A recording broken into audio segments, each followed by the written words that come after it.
understand clearly. Did you say your name again? Valerie, you'll understand clearly what you need to eat because you'll know how your body is acting, how your body responds, what's in here. Okay, so we're going to go over what's in here. This presentation is similar to the same subject that I teach at Compton College. I've been there, I'm going on my 5th year. It's the same thing, digestion, how our body breaks up food, absorption, how our body absorbs. When you put coconut oil or lotion on, it goes through, right? People have to understand you have to actually have skin inside the body where the food can pierce through. If everything's damaged, how is it going to absorb, no matter what you take or eat?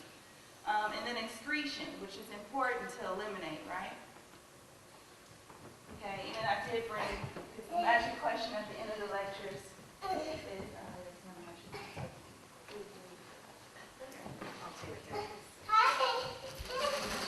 Sorry. I'll take this one.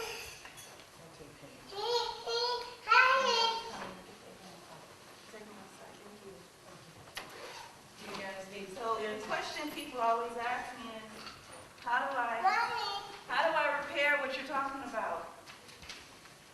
I don't believe in supplements, but I believe in real food. I think you need two. I mean, no, I don't know what you'll need, but. Okay, so I'll go over that at the end. So the topic of this presentation, I know you've heard you are what you eat, but I take it a little further. You are what your body actually breaks down. Okay, you are what your body absorbs. Okay, if it's not absorbing, how is it helping if you're not absorbing, right? So we have to go through what's everything in here that makes our body absorb whatever we're eating. And if I'm going too fast, stop me because I'm very understanding that people have never heard what I'm talking about because no one talks about nutrition as a science. People talk about nutrition as what do I eat, what's my diet.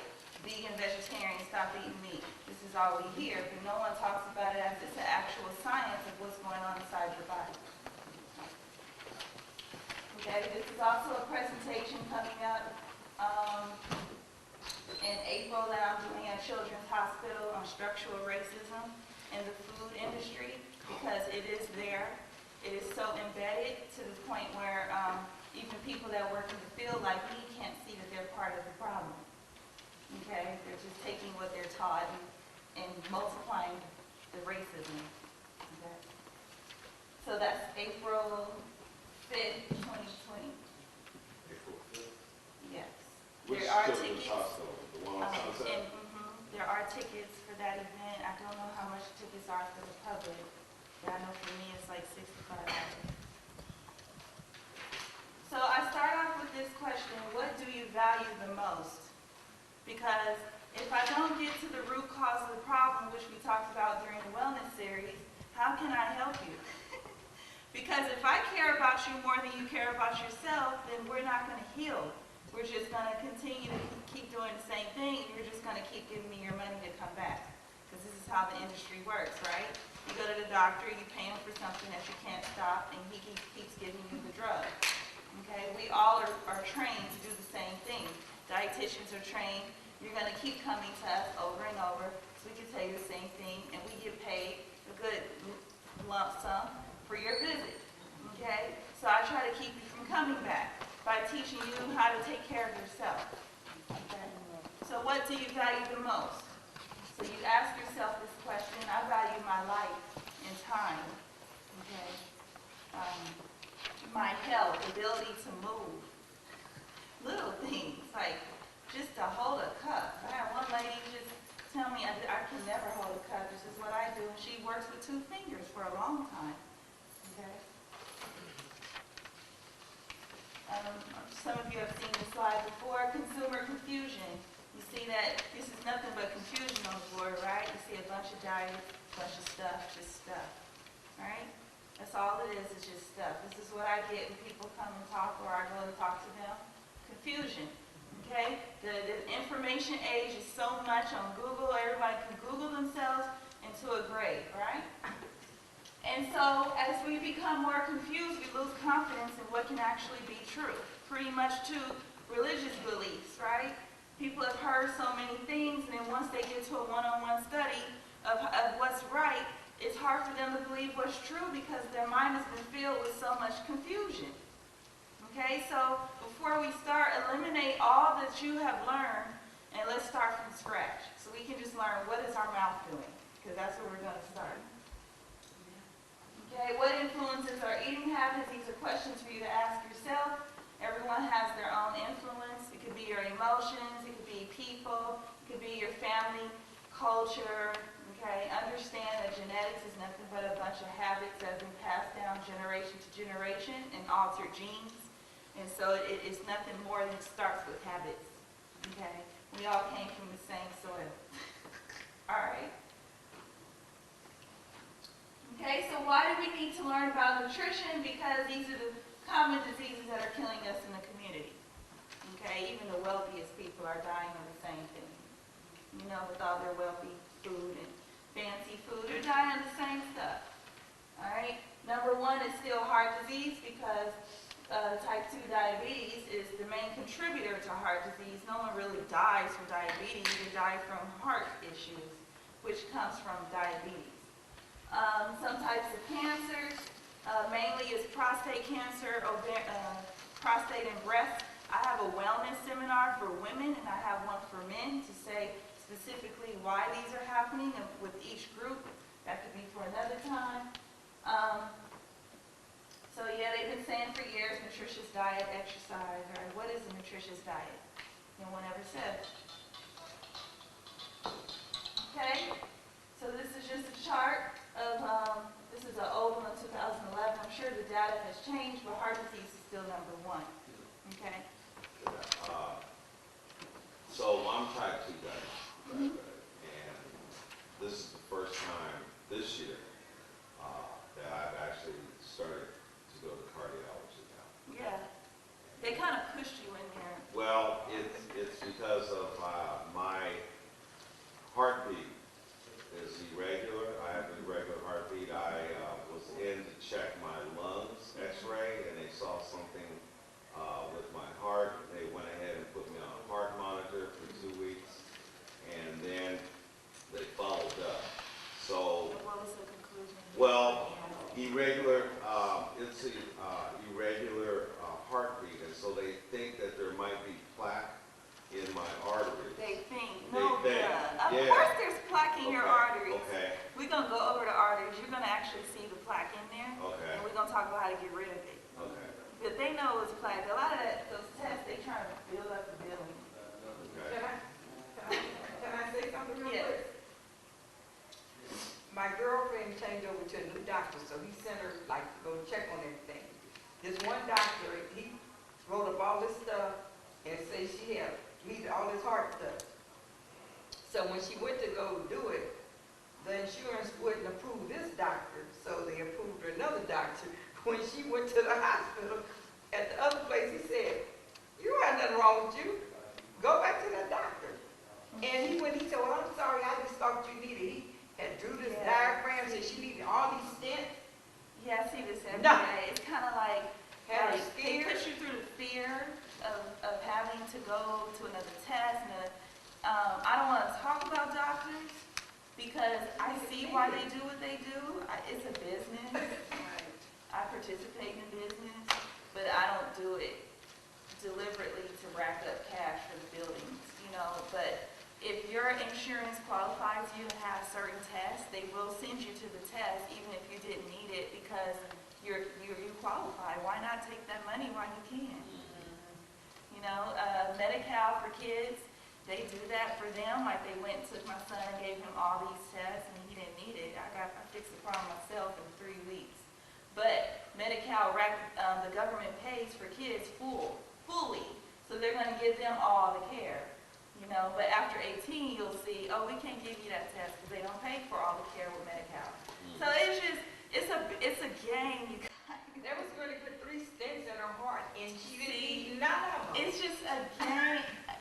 I just met a lady who, they said she had ovarian cancer and she don't. And they're going to get, I think she took some treatment. and she never had it. It's not everywhere. You do have some doctors who care and some that don't. I find that the caring ones are in private practice mainly, but it's a lot of it is billing. I promise to God, we don't talk about not one patient's health. It's all about what do they cover, and I actually do the same thing. Are they Medicare or Medi-Cal? Because I know if I recommend something and they're Medi-Cal, they're not going to give it to them. So I have to ask. So it's all about billing and money, sadly. This is why I do these for free, because I hate seeing the people cry. You gonna do it? What they say? This guy said, you need to do. What do they give people? Dead people. You need to do this on my father. I promise you, he didn't have dementia, but yeah, I'm laughing. It's Yeah, not it's even really funny. serious. It's just life. We hearing today. She counseled, they've been told her don't get on the plane. She canceled her flight not to go to her auntie's funeral. And we don't know if that's true or not, you know? Like, this is why you have to learn these things, okay? Yeah. So I will get to the heart when we get to the fat lecture, even though fat and heart have nothing to do with it, but it's in the lecture. Okay, all right. All right, all these are lies. All right, so we first need to know what are nutrients? People say eat a nutritious diet, so you need to know your nutrients. So write down fat, carbohydrates, and proteins. Those are the first three we're going to talk about. A nutrient is life-sustaining chemicals that come from your food. Your food is made up of fat, carbs, or protein, either one or all of them. And they're supposed to give you energy. These three. Alcohol is on there because it is an energy source, but we're not talking about that because none of you are like homeless and live on alcohol for a living, right? Because there are people who live off beer and it's like their daily food. Okay, but it is an energy source because energy is measured in calories. So you look on your back of your labels and you see it says calories. That's energy. How much energy is in it? Okay, we measure it with calories. I calculate them all day. This person requires this amount of calories for sepsis or pneumonia. Okay, these are energy sources. Do you see vitamins and minerals up here? No. They're not energy sources. These are the first three that we're going to talk about. Now the other nutrients is three more, is water, vitamins, and minerals, but we're not talking about them right now. They need like their own thing. I'll mention them a little bit, but they're not energy sources. They just help push the energy along. You said water. Water, vitamins, and minerals. So we got 6 total nutrients. Vitamins, minerals, water, and carbs, proteins, and fats. And carbs, proteins, and fats are energy sources. The other 3 is for helping the energy sources. They don't Vitamins, water, and minerals. minerals. Vitamins, water, and minerals. Okay, they just help energy. They don't give you energy, right? Just like gas can sit in the car, and if you're wondering why the car is not moving or starting and the gas is not flowing, the vitamins and minerals is like the thing that helps trigger. Okay, they're not the actual gas, right? This is the actual fuel. Okay. So this, we all agree, carbs, protein, fats are energy sources. That's it. People say, I don't have no energy, and we'll get some vitamins and minerals. Not how we do this. All right, so the first thing we're going to talk about is the word digest. Digest, D-I-S, it's so small, D-I-G-E-S-T-I-O-N, digestion means to break down. Okay, the moment you stick something in your mouth, you're going to break it down with everything in the mouth. And then absorption is like the ability for the food to go through the body. So we have something called the GI tract, gastrointestinal tract. And this is the whole gastro, it's the whole thing. The mouth to the rectum. And we're going to go through those organs. We're going to go through the organs of the GI tract. All day, this thing is moving because it's a muscle.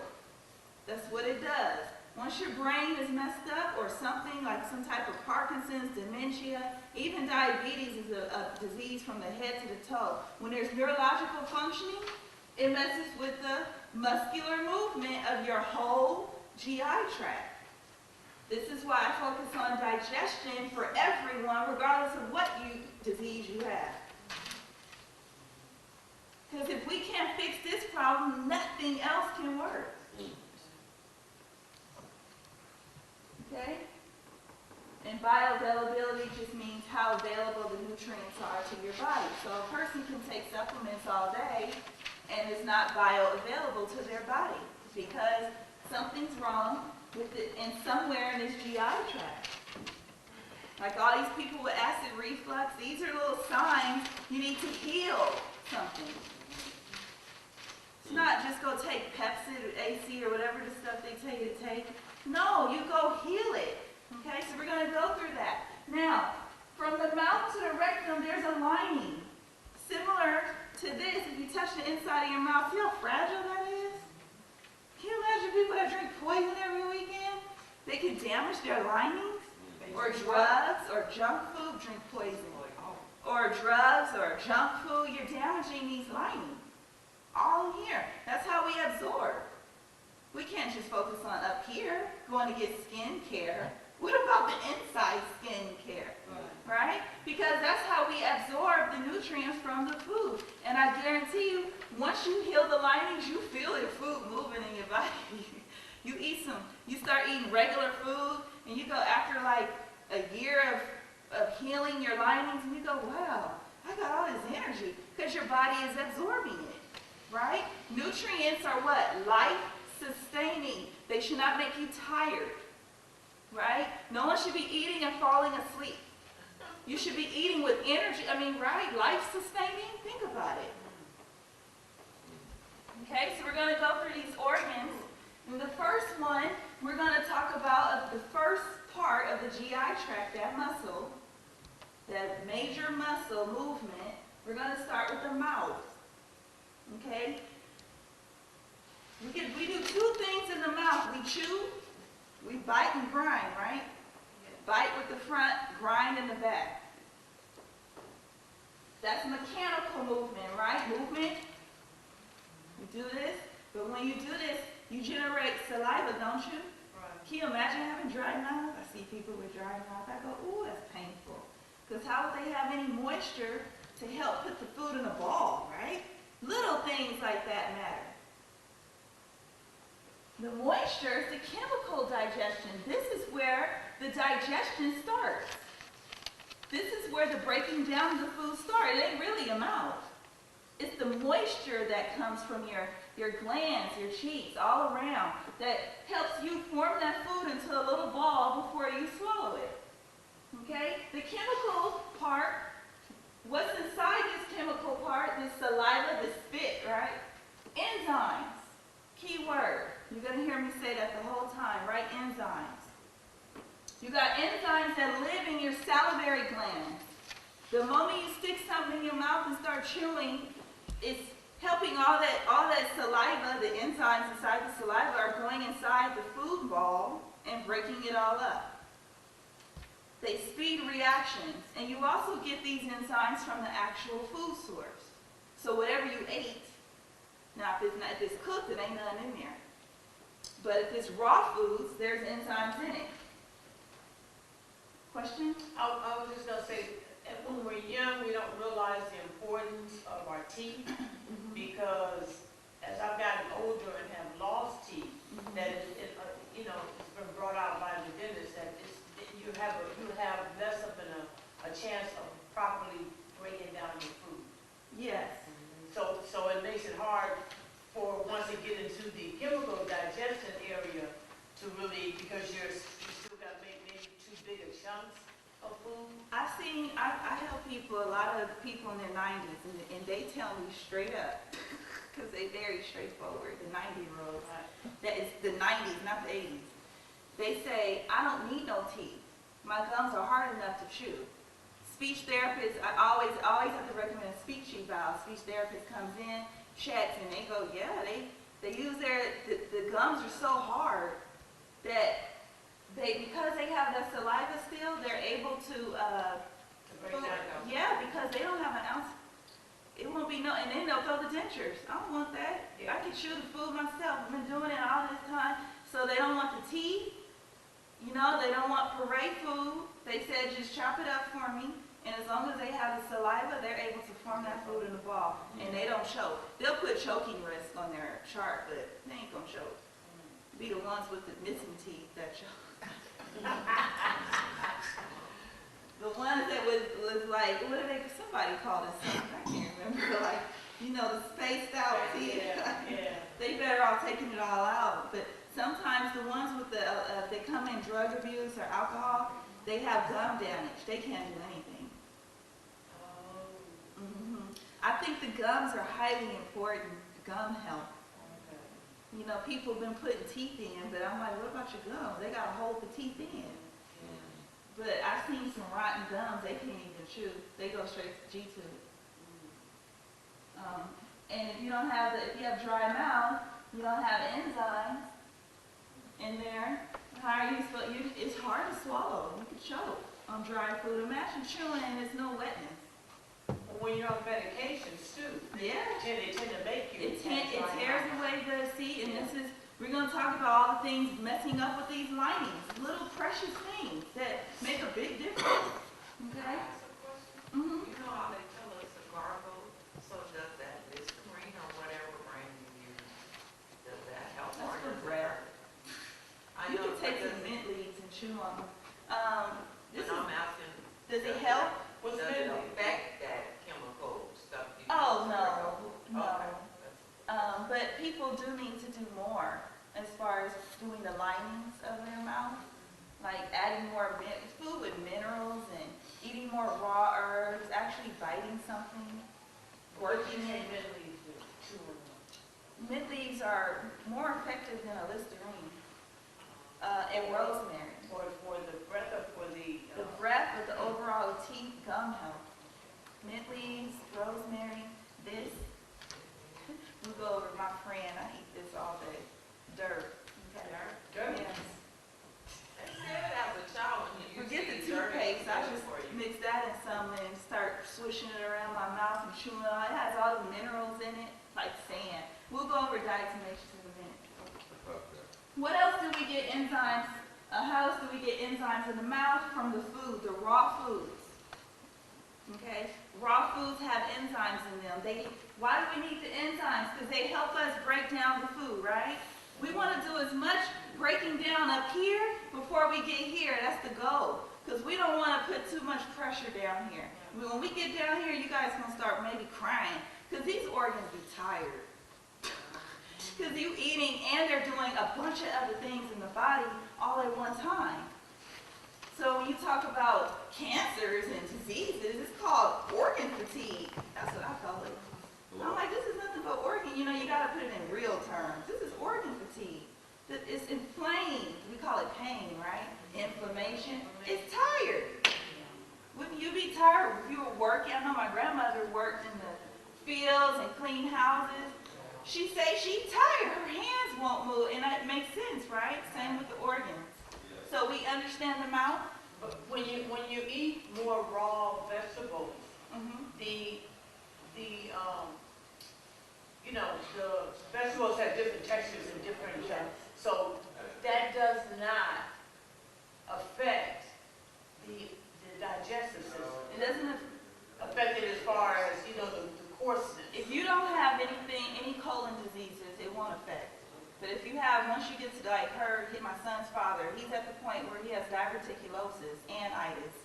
So his colon has holes in it. He can't eat that. Oh. He will need to That's eat. why they say when you have cancer or something. It needs to be like for him, like if I ever make food, I go, you can't have the salad, but I'll give him something soft fiber, like papayas and applesauce, things like that. Or if it needs a salad, for you to use a bathroom, it needs to be grinded in a grinder. So it's all chopped up, so that it won't irritate. But It needs to be super, spirated, like. and you need to have a lot of soluble fibers, softer. Soluble, just think of soft fibers. Like the inside of the apple, not the skin. The skin is the insoluble, because it comes out when you poop, right? But the inside, you don't see that, because it actually digests. It absorbs. So for him, you need a lot of papaya, tons of it. Papaya seeds, maybe raisins. Something soft, but it does irritate. You'll have an attack in a minute. And it's very painful. So with a healthy colon without that, yes, you need the roughage. And, sweep that stuff on out. But I always suggest grind that stuff up, even the nuts. Okay? Okay, the kid, my kid's from the other side, Mhm. she has dementia, so she was telling me she can improve her stomach. And I told them that it's breakfast, she was constantly. Oh, definitely. Yeah, so anyway, she in the hospital right now, they talking about doing surgery, like she was saying, but she don't really need surgery. She Surgery just on needs to what? be- Huh? Surgery on what? I don't know what they talking about doing surgery on, but anyway, I'm saying she just needs to be cleaned out. Definitely, So what because would be the best a way for constipated person does have major confusion. I worked with a guy for 5 years with type 2 diabetes. He had COPD, which is like emphysema, and then they said he had a family history of dementia. He didn't have it, but they treated him for it because he had a family history of it. So once they treated him for that, the Seroquel caused something else, which is called Parkinsonism. So he ended up with Parkinsonism, which is symptoms of Parkinson's disease, and he ended up major constipation. I have never seen constipation this bad. I have never. It was his whole entire stomach was green. Okay, I had to call a nurse. We stuck our hands up. Because his brain was so confused and not able to, remember I said the contraction? I was able to extend his rectum and stick my whole hand all the way up. Can you imagine not being able to control down here?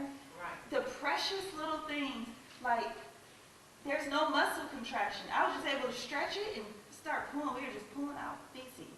And like a week or two later, this man started talking better. And But that's what I'm saying with Ain't no her, because I'm dementia. thinking, even if she has dementia, it's probably not as serious as they saying it it don't is. exist. And then, it doesn't exist. I don't think so. And then, so what could she eat? You don't think to- what is it? I mean, a lot of, like, you start seeing it, you start thinking some stuff don't exist. Like, But what could she eat to make her bowels move?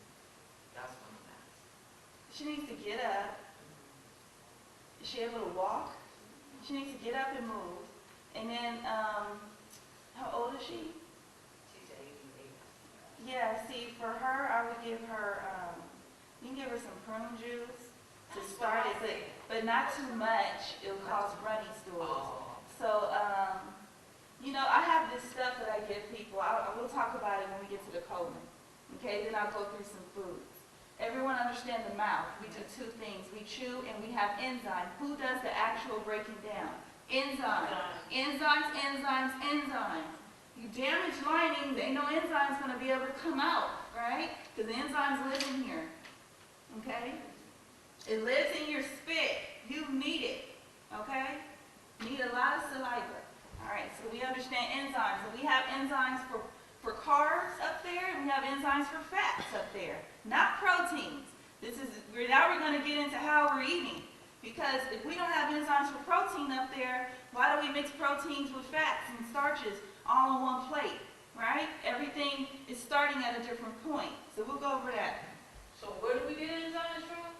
From these taste buds, these salivary glands in your side of your mouth, your spit is living in there.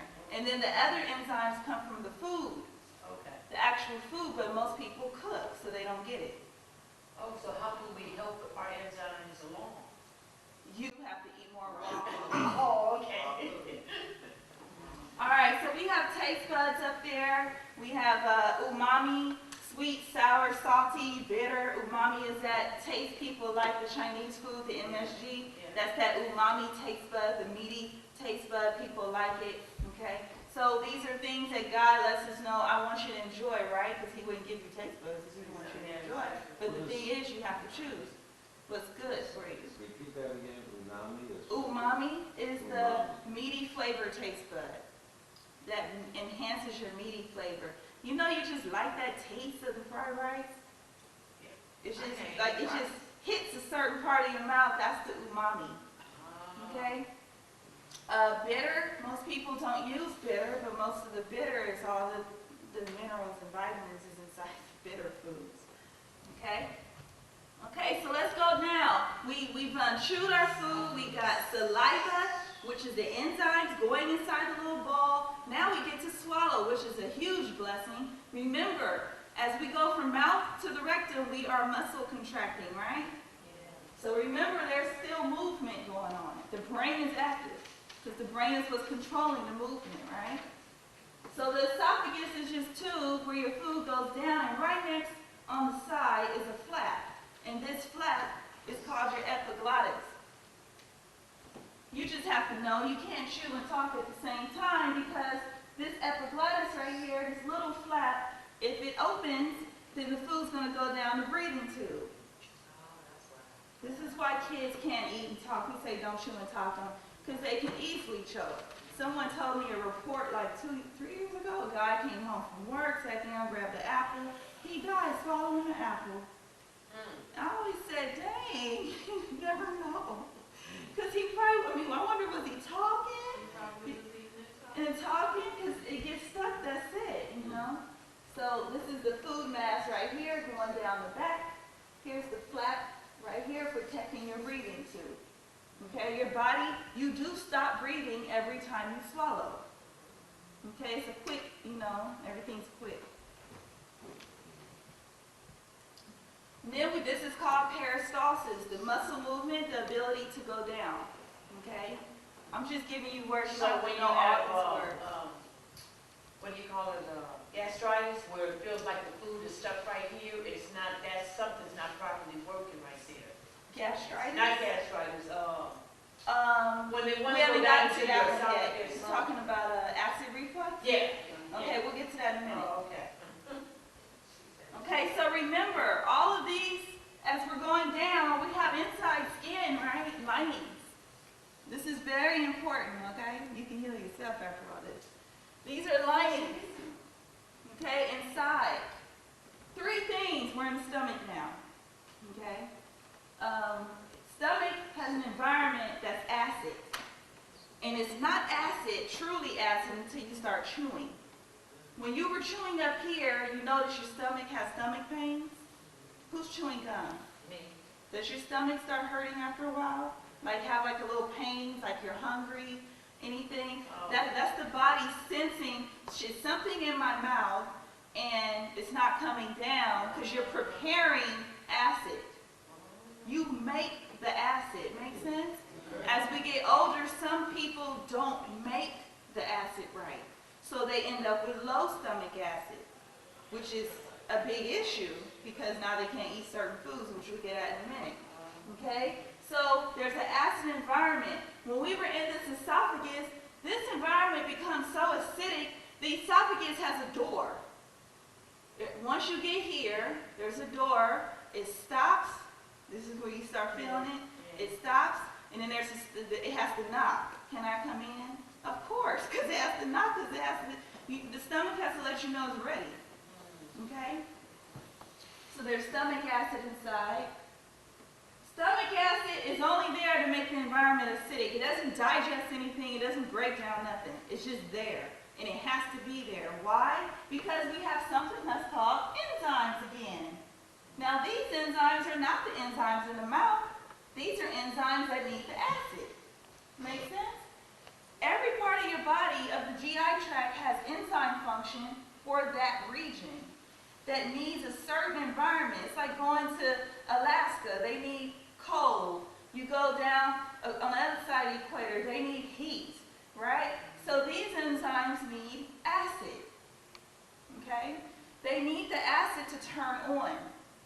If there's no stomach acid, or if a person has low stomach acid, you will know it, okay? If a person has low stomach acid, the enzymes are off. So if you eat a piece of meat, I hear it all the time. Oh, my body can't handle beef like that no more. Or my body can't handle meat no more. That's because meat digestion starts in the stomach. And it requires This acidic environment to turn these enzymes on, meat digestion needs more enzymes than the other foods. Okay? So it starts in the stomach. In the mouth, it was starches and fats. But in the stomach, it starts, meat digestion starts here. Okay? So these enzymes require the acid to be there. The acid just has to be there, pH of less than 2. And then, if you have acid, you're going to need mucus, right? Okay. Because what's the mucus going to do? Coat it. Or else you're going to burn holes through your stomach, right? Which we call ulcers. Okay? Which are just like, when I was in school, it was so hard. I was like, okay, sores. Change all these words. Sores. It's a sore. Because I used to say, what is an ulcer? Ain't nothing but a sore. Okay? And it hurts, right? You eat something and then it stings a little bit, so then they tell you stay away from foods that have higher acid. And then I'm like, I can't live like this. So what do we need to do? Repair the linings. It's not an acid problem. It is a what problem? Enzyme. No. Oh, The mucus. The mucus is what's protecting the linings. You don't have proper mucus secretion coming out of your skin, so you have to. It's so simple, isn't it? This is basic. This is what I teach the kids at conference. So how do we have all that missing? Huh? I have a stomach problem. Yeah. So once you repair the linings, now your skin can naturally secrete mucus, right? Everything in our body secretes mucus. Our eyes, right? We cry. We got mucus membranes around here. So we gotta have healthy linings. We can create mucus, and now your acid reflux problem is solved. Because the acid is not the problem. We just send the little pepsidase, the neutralizers down there to neutralize the acid so you don't feel the burning. But the problem is we don't have mucus healing anything. Okay, I know we talked about this last time. Mhm. So, are these the things that could be missing with a person, let's say, with Crohn's disease? Yeah, I believe so. And I believe Crohn's disease can be fixed with repairing the linings. I just talked to a lady who works at the same office, and her son's had it for years. And I said, Mary, you sit around all this, you don't tell him this? And she said, he's not going to really do it. You know, but she sits around the best thing that hit this planet, and when this man dies, I don't know who's going to make it. What is it? He's 76 years old making it. Brad.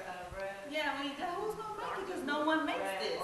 You can't have a pill to fix the linings. You need the powder. Most people are stuck on pills, and let me go take some CKLS.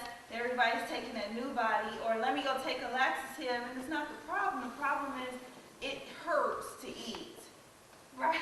So what is that? Right. This is a powder. I'll go over it at the end. It's a powder, and I'll go through these ingredients and tell you what they do. Okay.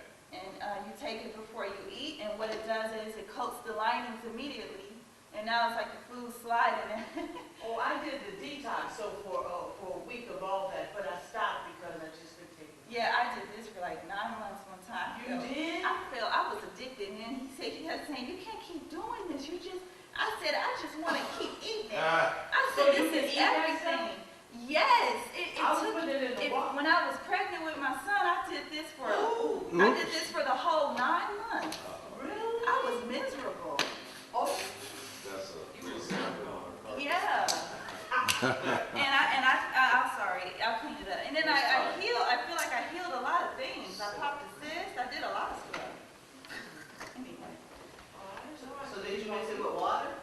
It says it says mix with apple juice because apple juice has an enzyme in it that helps everything absorb faster. But I took some water and I just did water. I just eat the stuff. Right? It's like it's everything I eat. I just take that down and I go, oh, I feel better. Yes, because it protects you. It's like protecting you from whatever is in that food. We don't know what's going on inside here. There's no test that can tell you your linings are damaged. There's only what you feel like. There's no test for that.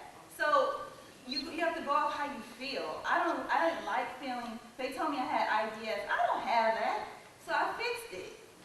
Right? Repair the linings. I said it's simple. Repair the linings. You won't have the problem. Okay? And now I don't have the problem. I don't feel bloated every time I eat rice or You know, you shouldn't have to live with it with something that they label you that's not real. And IBS is psychosomatic. So once you fix the mind and calm down, you don't have too much of because the vein goes right up to here. It's a nerve that goes right here to there. What does that stand for again? When you're, IBS. Yeah. All right. yes, IBS. Now they're saying it's psychosomatic, so they're noticing women, and they're diagnosing so many women with this because it's related to the nerve. Is that an acronym for something else? Irritable bowel syndrome, Gotcha. sorry. Okay, all right. That's And then there's a lot of different diseases under irritable bowel, and Crohn's is part of it's a type of irritable bowel syndrome. But I just say repair the linings and everything's fine. But like I said, it starts with belief, because I honestly believe when I say something, it happens. I do. I do. I honestly do. Does everyone understand the stomach? You see the mucus. Everyone knows hydrochloric acid is not digesting anything. It's just there, right? The acid. Who's doing the breaking down? The enzymes, we need them to be on. I think about it all the time. I want to turn my enzymes off. You go to a restaurant. I'm thinking enzymes. I don't want to be bloated. I hate feeling bloated.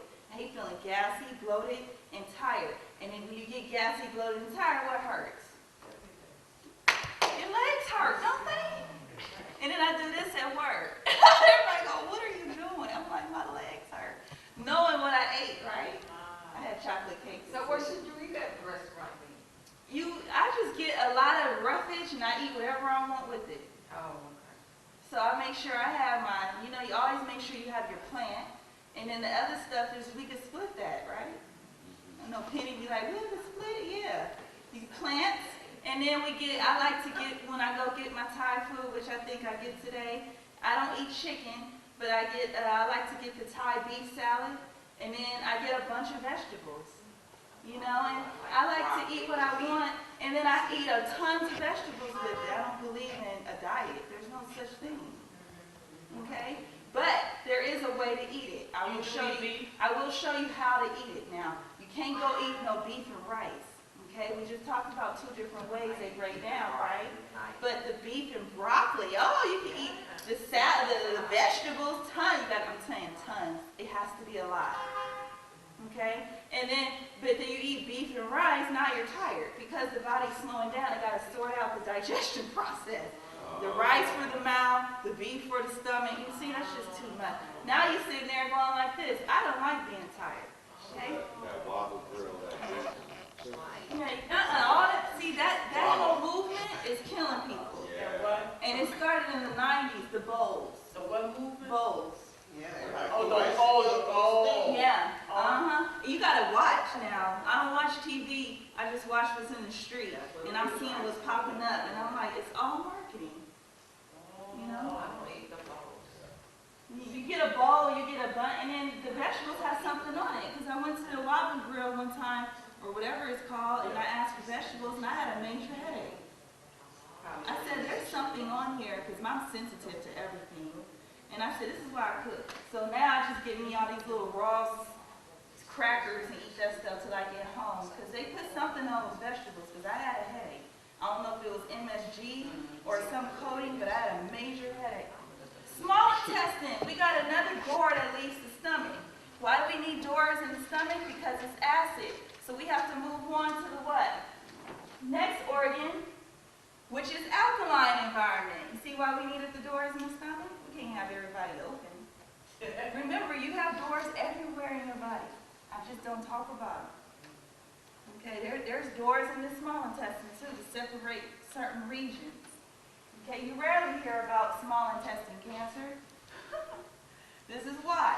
The job of the small intestine is to finish off the breaking down process, finish digestion. Remember, once you're done biting and grinding, all the grinding and stuff stops here. We haven't even gotten to the large intestine, the small intestine. The biting and the grinding starts there, stops there. And then that's where we absorb. So all the good stuff that you ate, it has to be healthy food. We're going to absorb all the nutrients the body recognizes. What are the nutrients? In the small intestine? In the small. Carbs, fats, proteins, vitamins, minerals, all get absorbed and the small intestine. Now, if it's none of that, body, small intestine's gonna go, I don't know what that is, keep moving. And most people eat, I don't know what that is, right? Can I ask you a question? How many years ago? 28 years ago, I had a bypass. I don't know what they went up in there and mixed up and cut up inside my stomach. Gastric bypass? Okay, so a gastric bypass, so they took, and I used to have, I have a picture, I don't know if it's on this one, it's on another presentation. They cut the stomach, so your stomach is probably like the little piece at the top, like literally probably the size of your fist.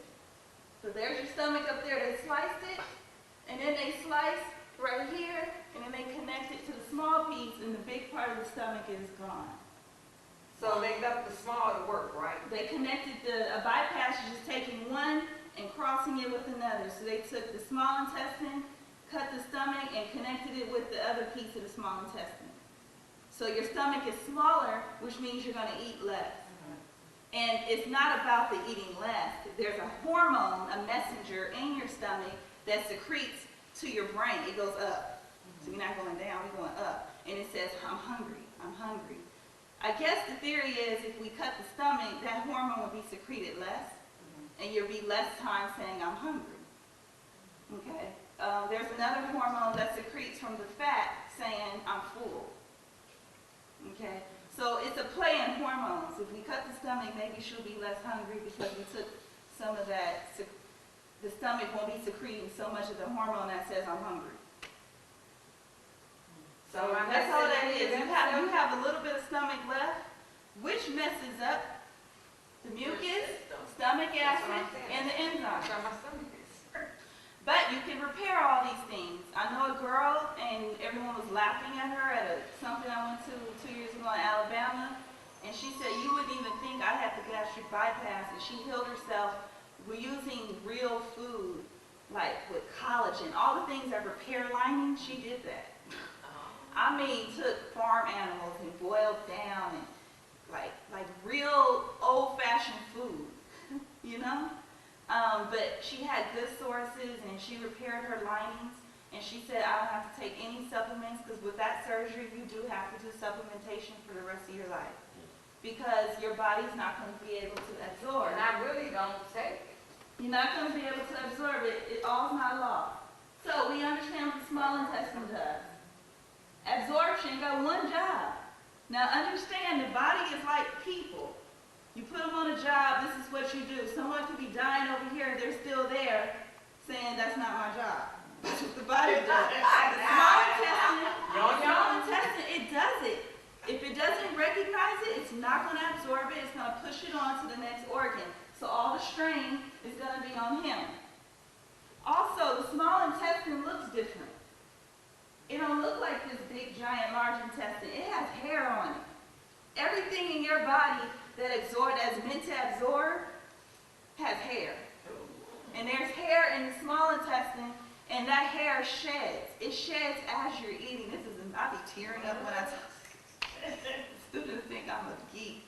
I mean, it sheds as you're eating and goes into the food as you're moving, because we're still doing muscle contraction, right? It's shedding come up. Can you imagine growing produce in the ground and it's popping up as you, like that fast? Can you imagine that? So it's like old cells, new cells, old cell, new cells, and as the food is pushing them on. Old cell, new. And that shedding is so important because it's maintaining the lining, making sure it's healthy and it can keep absorbing nutrients. Most people don't shed. They don't say it. No. You can tell they don't because they get tired and they don't absorb nutrients. You shouldn't be tired after you eat. Oh, yeah, okay. You should not. The moment I hear fatigue, it's colon and your adrenals, the little flap on top of the kidney. So if you cheat yourself with nutrients, what happens? Let me see if I have a What? slide. Cheat yourself. Cheat yourself from your nutrients. Okay, you don't have cheat no yourself energy. on nutrients. How is your shedding going to happen? See the shedding? This is the hair. See these little eyeballs? These are where the nutrients go. These little cells, they're called absorptive cells. The nutrients go inside. And then here's these little taxi cabs outside waiting to take the nutrients to send them wherever, it's running like a factory in there.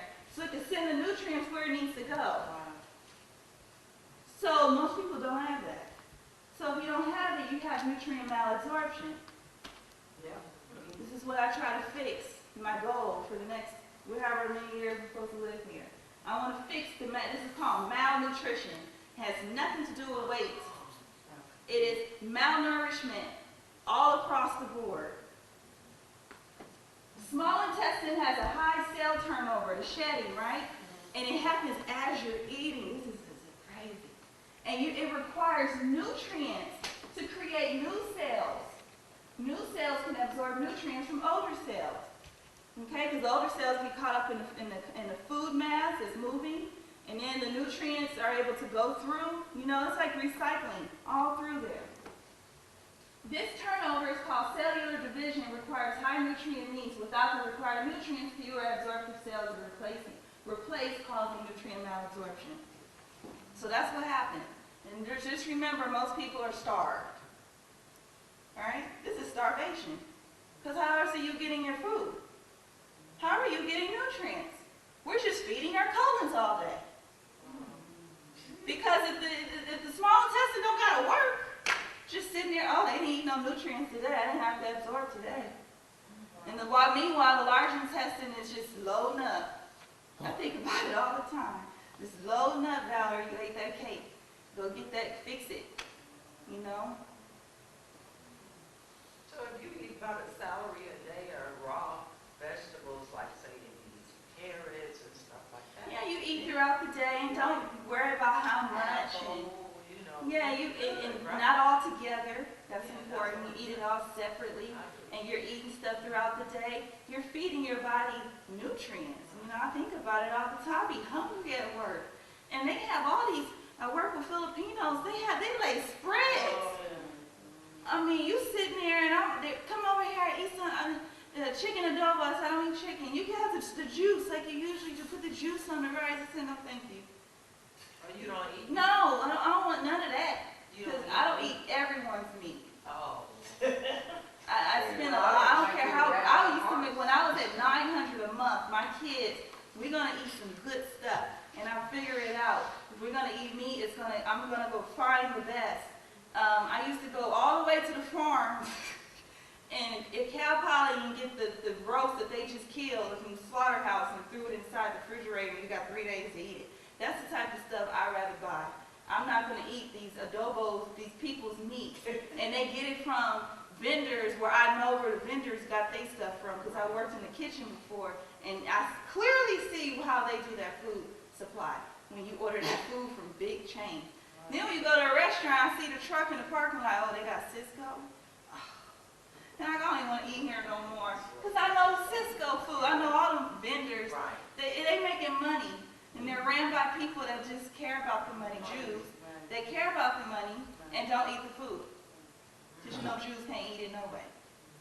You know what I put on my meat before I even cook it or before I fix it or do anything to it? Apple cider vinegar. Yeah. Oh, honey. It's just what that animal ate. Oh, you talking about what the animal ate? I tell people, this is how you choose meat. What did it eat? Period. So is that why we're seeing the grass-fed and Um, wild caught and all? All animals eat grass. However, some animals are not eating grass all year round. They're eating feed. And when you look at the animal feed, look at your dog food. Who has a dog? Look in the back. It's corn, wheat, soy, the same stuff that they're feeding our animals and give us the meat. It's not about the meat. That's the problem. It's what they're feeding these poor little animals. So grass-fed is better. To be honest, Target's grass-fed, something's wrong with that company. Whoever, the company. Target? I know it is. I can taste it. So I stick with grass. I get the Trader Joe's grass-fed. They're not that great, but I get that one because I feel different. And I see the results on my kids different. But that grass-fed at Ralph's and Target is something, I don't know how that vendor, the company, is something weird in the taste. What about Sprouts? Yeah, that's fine. You just paid a little extra money, and you can't eat it every day. So you can't eat it every day, we eat something else. It's not the end of the world, you know, but I refuse. They're feeding animals feed. And so what are you going to eat? Feed. And corn, wheat, soy has all these certain type of, I don't want to call it fats because I don't want you to confuse you guys, but I went over in the last series, we went over omega-3 and omega-6s, remember? The two different types of fats, they're both good for you, but too much of one brother makes the other brother jealous, right? So the other brother is the jealous one is the one you need, okay? He can't help you if you don't get enough of him. You eat too much of the omega-6, you eat too much of those, now you're having all these joint pains and arthritic diseases and all these issues. And it's not the meat, it's what they gave the animal. Corn, wheat, soy, omega-6. And it's not like we're eating carbs all day, we're eating carbs all day through the meat. Isn't that interesting? It's interesting. So we have something called accessories. Accessories, like your accessories? Yeah. Are they a part of your body? No. No, they're not. These aren't part of the GI tract, but they help. Okay. We need them to help. Okay? What if you have the gallbladder missing? The liver makes something that takes the grease off of the fat that you eat. You eat fat, and fat is greasy, right? Fat, we make our own detergents. It's called bile. You guys heard of bile? Bile is a detergent. It takes grease off. That's it. It's only one job. Okay? It takes the grease off the fat. So every time you eat fat, it takes grease off. Okay? Why do we need to take the grease off? Because we need who to break it up? Enzymes. We got the enzymes going to be skating, so they got to have the bile. Okay? Bile is made in the liver, and it goes to him to store. He has one job, just to store. Now, what happens when people's gallbladders get so full? Okay, and it starts in the What if it's gone? Mine's gone. Okay, when we start making, see these bile salts? These are bile salts. Gallstones, right? We start creating all these stones. Okay, that's our body producing so much bile. Okay, these stones hurt, right? But you can dissolve them. You don't have to get the thing removed. So where is the stuff going from the liver now if the gallbladder's gone? I'm trying to see. You see this tube? Yeah. The little green tube? Yeah. It's coming from the liver. Those where the bile goes through that to here. Sometimes it gets stuck in there. Sometimes it gets stuck. People have to go get surgery and get the stuff taken out, right? But they removed my whole gallbladder. Where's it Yeah, going? so where's your bile going to go? I don't know where it's going. You know where it goes. Just look at the slide. What happens if there's no gallbladder there? Where's the bile going to do? I don't know. It's just going to drip. So, That'll make you sick itself, huh? Look, medicine is only here to take away your pain. Not to help your body. It wasn't designed to fix the core problem. Right. Dietitians, what we learn is to fix the core problem. I don't even know why they put us there because we argue all day. Right. So you tell us that, they put us there just to make it, because the insurance requires you to have it. But we put something on the paper, you ain't gonna do it no way. Because the doctor's job is to make sure he has to approve everything, which is weird because he don't know nothing we're talking about. Taking that. And so now you see you're gonna have dripping bowel. They didn't tell you that, right? no, they sure But what is it doing to It's not like they put a little sack there. It's not there. That bowel dripping all over the place. Don't worry about it. God take care of it, right? No, but what can I do? Nothing now. Well, you don't panic. That's what we do. I have students with no gallbladder. Yeah, what? They not even 30 yet. Yeah. I got students, when I'm talking about this, Miss Henderson, so what happened? I'm sorry to hurt you. Or pregnant mothers, and I'm talking about this, and they saying, but I have this, it is what it is. We just learned what happened, and then we're going to talk about what to do in a minute, okay? So your bowel's just dripping because there's no gallbladder there, okay? And then we have another accessory called pancreas. We all know about the pancreas. People put that with the diabetes and stuff, right? No, the pancreas is so much more, which is why you end up with diabetic type problems because the pancreas is keeping those enzymes coming into your small intestine. so we can finish digestion. It's doing it all day. Now imagine it's doing that and it's helping secrete insulin, right? It's working. Working hard. And then on top of that, before the even food ball even leaves the stomach, someone has to take the food ball and turn the pH, the acid, someone has to change it to an alkaline pH. So the small intestine can even see it. Who does that? Pancreas. So the pancreas is doing a lot. And the key is it's all at one time.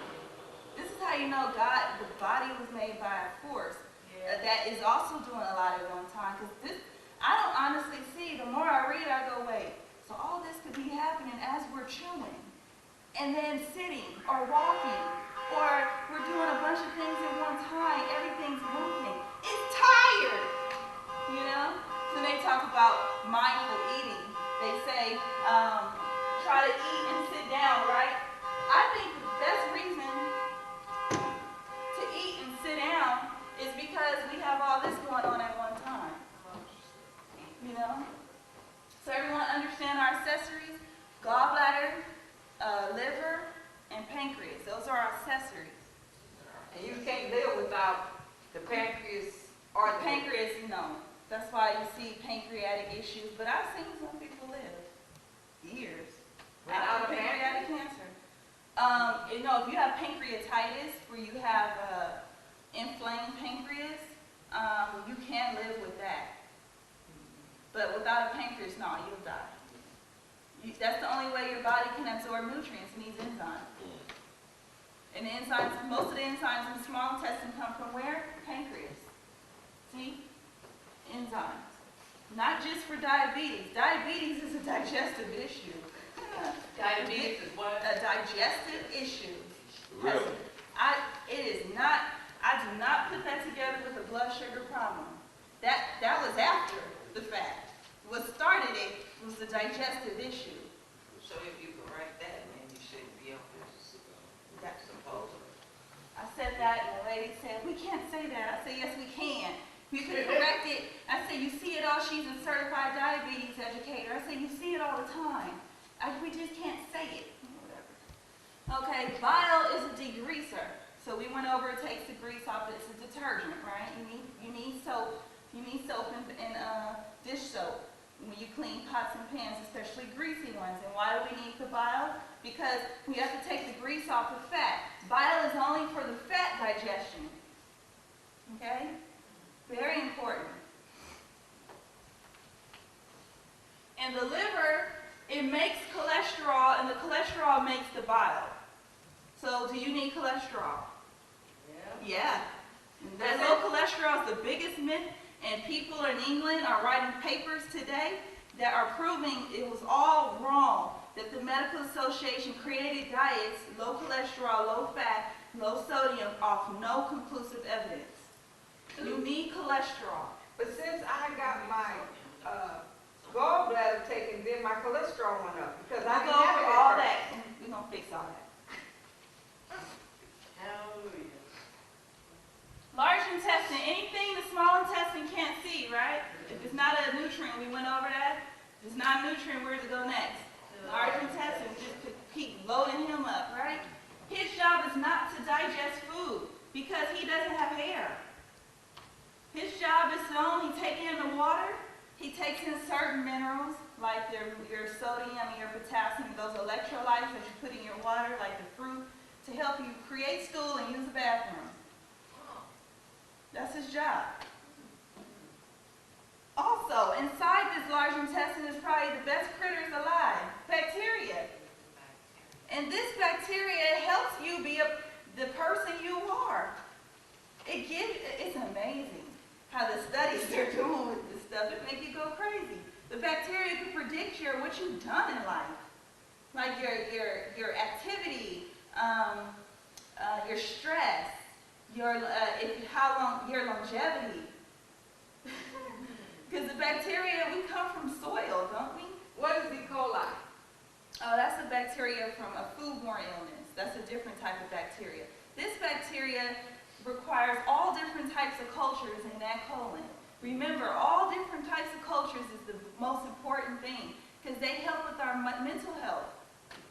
Now, when you start taking antibiotics, it damages the bacteria. So now you have loose stools. Like the other day, a lady had C. diff. I recommended, I said she needs a probiotic. Why would she need that? I said, well, why? You wouldn't understand if I told her, you just give it to her. I said, she's on antibiotic, vancomycin, because they had her on, they kept saying loose stools, stop the colates. I said, she needs a probiotic and she'll be all right. They said, just a probiotic? Watch the lady be all right next week. She'll be having better bowel movements. And her bacteria issue will correct itself without the vancomycin. Because good bacteria helps get rid of the bad bacteria. It's coming. This is real. This is basic nutrition science. You don't even need no other information if you have this. So if we eat, like, you know, how they have that yogurt, say that, So that's from a dairy substance. Now So that's understand not good? bacteria is in all things raw. oh, so no, we can't take. No, you can eat that. I mean, if that's what you want. I don't recommend milk products because I think we went over this in the last class. It's pus. No, it does have pus. Pus. Period. So it has good stuff in it. Yeah, I could give you some good milk. I can go to the farm I go to get the meat, bring you the milk, and you will go. It is so good. Pus. Period. Even though it's natural and healthy, it's still pus. Okay, so it's like we see the good in some things, and it does have, and it has tons of antibiotic inside raw milk, tons of it, but it's still pus. So if most diseases are coming from pus, a cyst, a tumor, right? Tumors, aren't they pus? Ask the doctor what those tumors look like. Ask him can he take it home. It's pus. A cyst. I've seen one come out of me. You know, women getting these ovarian cysts. When that stuff come out, that's pus. I used to get them here too. Big lumps, right?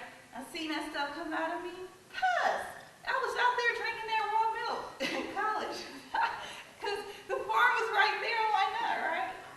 And I didn't drink it before because my mom didn't allow it. So when I got out there, I was drinking it up from the gallon. If you, say, don't drink all that. You said, how do you get your calcium? Calcium. Oh, moringa. Did I go over this last time? I told you I guys got to three drink. last time. Yeah. Oh, I should have brought my moringa. Moringa, it's a plant. Moringa. The highest source of calcium on the planet. What about, It's a plant. M what? Moringa. You can get it from, the best source I found is Moringa Farms. Call that guy and say, Valerie said, bring me a bag. Bring it back. What it look like? almond milk? What it look like? Okay. No soy for you. What does it look like? Man. Huh? The moringa. Say that again? It's green. Ah. It's green. Mhm. You can blend it. Yeah. My mom don't like it. It give me a headache. I said drink it. And it has the same profile of a meat. Oh, so All the amino acids are in that little plant. That little thing, I wish I would have brought, I didn't think to bring it. But it has the same profile as I was looking at all the amino acids and it's the same thing as an animal. So it has amino Make sure acids when you plus drink calcium. it, when you take the moringa, make sure you have some vitamin C with it. So it can absorb faster. You said soy is not good for Not men. for me. It has estrogen in it. You don't when you need say that. vitamin C, you mean pill form or you mean orange juice? Orange juice. Oranges. Oranges. Oranges. You will never hear me mention anything that's been processed. Right. Now, the moringa has been processed a little because they had to grind it into powder. Oh, so it's in a powder? It's in a powder. Oh, I don't do pills. Now, I do this man's pills, you know, but not that stuff. Because they're marketing moringa, you guys. So Moringa Farms is the best. They're marketing moringa at all these stores, but you want the best source. So I trust his better because I've used it on sick people and saw quick results. What's his number or where is it? or- Moringa Farms, I'll see if I have it later. Everyone understand large intestine? Yeah. So our undigested foods, even our good stuff, our corn, lettuce, the stuff we don't digest, right? The 5 fibers, it goes in that large intestine. Okay, help us create some stools so we can get it out. And then we got the bacteria in there. We got to keep our microbes healthy. I always tell my kids, go and walk outside with your, your shoes off and everything. Go play in the sand. Let I mean, our generation, our immune system, because this helps your immune system, right? Or your immune system is your army, your soldiers, to protect you from getting sick. I have never seen a generation, I listen to my grandmother talk, then I listen to us, we can't beat nothing. Now, compared from what she was, and they didn't have anything. I know, right? And the stories, and I'm like, that's why your body's still here. We can't, it won't die even if whatever she got, it won't go nowhere because it's strong. But then our bodies is so damaged and fragile, and all this hand sanitizer, we're not building up our bacteria. It's called microbiome. We're not building our microbiome. We're so weak. You know, go wash your hands. I mean, you wash your hands before you eat and after you wipe yourself, but some stuff, go and get in and play. Have the kids play in the mud or the, But see, I still dig outside, like this morning I was outside in New York. See, that's fine. I like being outside. yeah, and most kids aren't outside today. You know, they're not touching anything. They're just, you know, everything is, like at work, everything is just hand sanitizer. I'm like, okay, we touch the patient, wash your hands, but you guys are doing it all, like, Or is it 5 times? like, do you have an immune system? Get sick. What you gonna do when your child gets the measles? That's what my son's doctor said. I said he'll get it and then he won't have it no more. Just like my mother had mumps, measles, and everything else. Just like my great-grand had with all these R words that I never heard of, and they all still stay. Why is this important? Proteins, carbs, and fats. Proteins, we have different names for proteins. You'll hear people say hormones. That's a protein. Oh, this is. You hear people say enzymes. That's a protein. Okay? DNA, your genetics. Proteins. Okay? Proteins make you. They're the building blocks of a person. Okay? Red blood cells. Proteins. It's crazy. Like hemoglobin, the hemoglobin levels, these are proteins. So, is protein going to be your number one source of energy? No. It's going to be your last resort. Why? Because look at everything it's doing. Our body has about 200,000 proteins. So it's spending all day trying to maintain that. We already have our own protein. Huh? You say our body already has. It's making proteins from the proteins inside okay, to make proteins you need amino acids. So you have a pool, a swimming pool in your body of amino acids so your body can make 200,000 different proteins. You know how many amino acids there are? 20? Yes, it's 20. See, I it's think it's 23. 11 plus 9. It's 11 plus 9. 20. We have 20 amino acids in the body, and it makes 200,000 different proteins off of those 20. Wow. So there's no way your proteins is the number one source of energy because it's doing a whole bunch of stuff. And now if your body, when I see people, it's called a catabolic state, using protein for energy, that's when I know they're declining. That's when I know, okay, I gotta pump them up with something. Okay? Carbohydrates, that's your first source. To say you're on a low-carb diet, how? It makes no sense. How can you be on a low-carb diet? It's the only source of energy, the number one source. Even if you get off the low-carb diet, your body's going to ask for some because it's the first source of energy. Who needs it the most? Your brain. That's where you get ketones from, right? I think we went over that a little bit. Fats is your second source. Look at the function of fats. It's a lot. Helps with insulation and keep you warm. Energy, structure of cells. Think about your body, right? The more fat, the more shape you have. Same with your cells. Who wants a flat cell? We want nice, fluffy ones. I always tell myself I want to feed my cells today. Okay? I don't think about my age. I want to feed myself. I want to eat some fat. We're going to get some fat. This is going to be my fat day. Get all the good fats in my cabinet and throw them in I make weird stuff like chia pudding and coconut fat. Go get the fattiest stuff and sit there and eat. That stuff is good too. And I throw some nectar in there and eat it. Because I need fat to keep my cells alive. Your nerves have fat on them. I think a lot of this mental stuff is fat. No fat in the diet. We had low fat everybody in the 80s. Now everybody's mentally ill.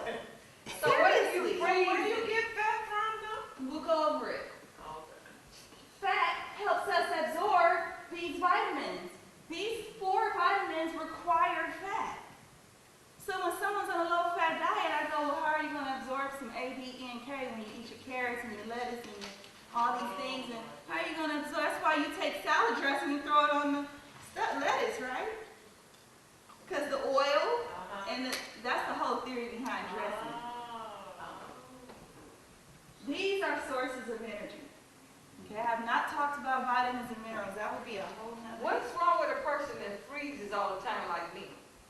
It could be a variety of things. It's your fingers and hands. I be freezing. I wear earmuffs, some around my Yeah, neck. your body. You dehydrated? I don't know. You drink water? I started. Sometimes water is the #1 regulator of body temperature. No, So I know some men have profuse sweating. I noticed that's I don't dehydration. sweat.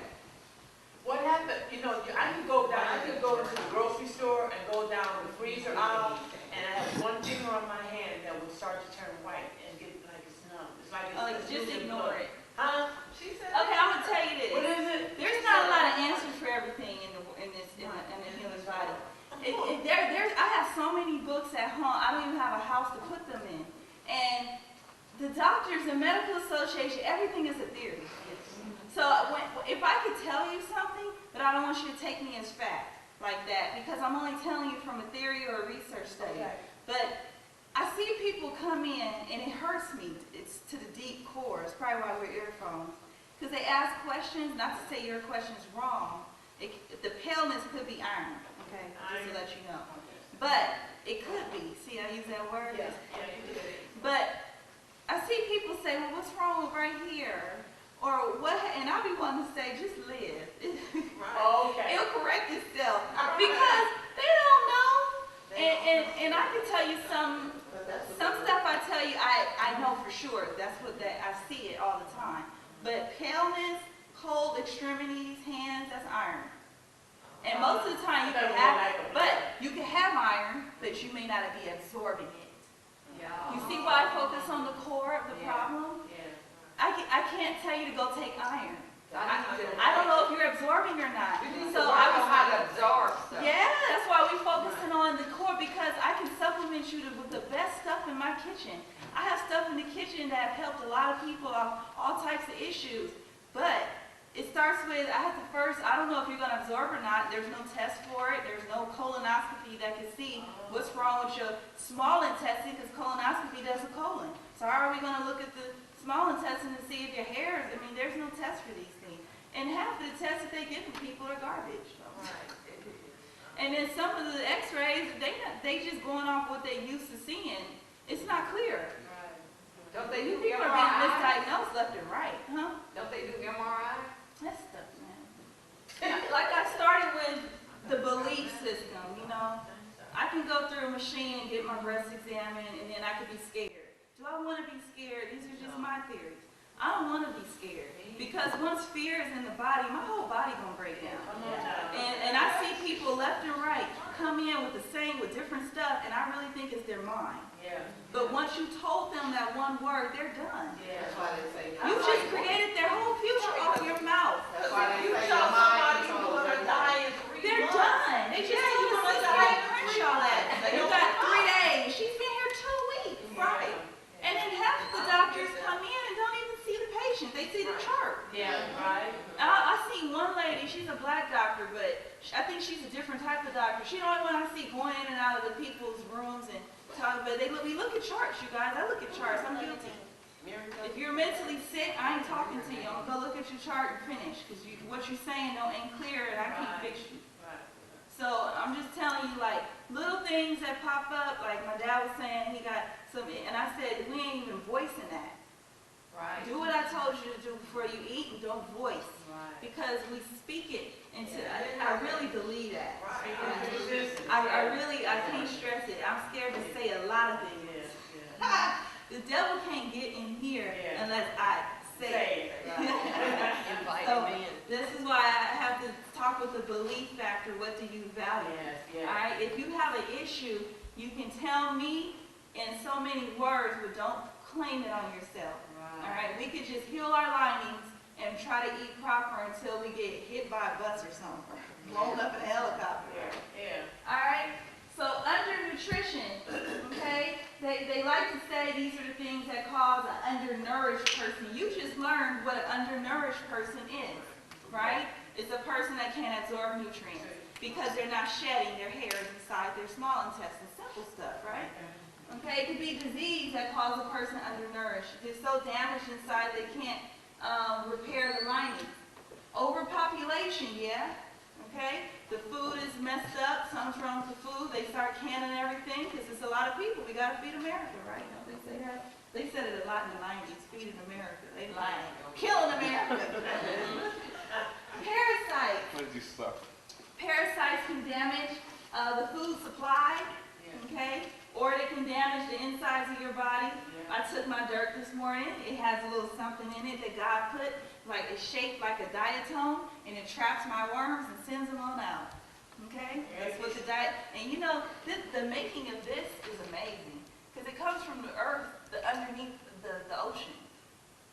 It's just amazing. These are diatoms. You guys ever read about diatoms? And they told us in elementary. This is too long ago for me to remember, but diatoms, I remember that. So look them up, diatoms. This is diatoms from the ocean. Then they have other things that come from volcano ashes people take, and it helps remove heavy minerals from the body. These are the, people think it's a sign of times when to have natural disasters. I see it as healing things popping up on the planet. Like a fire, I'm like, oh good, they got a nice brush fire. Good, and all that soil can rejuvenate.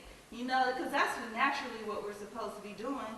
Burning everything so we can rejuvenate the soil for the next season. But we can't do that because we got to feed America. Depleted farmland and other natural resources, cultural traditions, okay, they cause someone to be undernourished. People eat the way they were taught. It's not genetics, people. It's not my mother got this is what I'm going to have. Don't speak that. It's the habits that she taught us. The habits of how to make gravy, my grandmother taught me. Put the giblet in there. Take the flour, make the roux, right? This is not something that God just put on you, right? Lack of sanitary water supplies, food distribution problems. So, we learned that a person can be both overnourished and undernourished. We focus on weight, okay? You never once heard me talk about weight. I hate talking about weight loss. It's not about I'm fat, I'm thin. It's about how I want to be nourished. Overnourished, they identify with obesity, but you can still be undernourished as well. Because how do we know you're absorbing nutrients? Okay, it's people doing all this kill your body fitness in the morning, right? You see it all on social media, kill my body, I go and exercise. But is your linings repaired? You're focused on the appearance part, right? You could be both overnourished and undernourished at the same time. You could be both obese and undernourished. You could be undernourished and unhealthy. You could be starving and an obese person. Obese people could be starving. Starving is you're not absorbing. Okay, your body is lacking nutrients. Your body is in the same condition as a person in a third world country with no resources. Wow. So undernutrition happens in different ways. It's not just one way. Okay, people say be thankful we have all this food in America and we can eat the way we... No, this is killing food the same way that they have in their country. Okay? Seriously, it is. What you ate is not even food. Now, the first nutrient, we went through this already.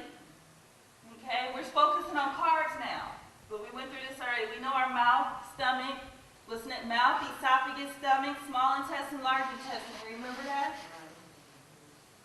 Now, you have certain enzymes for this carb. Remember I told you carb digestion starts in your mouth. Okay? Because the enzyme's in the mouth. Wherever the enzyme is, that's where we start. Alright? That enzyme has its name, and it helps us break down the food. When I was a kid, I heard my mom say, they said if I chew my food real well, I lose weight. No, if you chew carbs, certain foods real well, it's not that you lose weight, it's that the enzymes work. So you do more breaking down here than here. You put less strain on this organ, this pancreas, to send you digestive enzymes, because you already did a lot of breaking down up here, so it's less work. Okay, we try to prevent a lot of work on the body. People don't think about the little organs. They just run around and eat and think about themselves, right?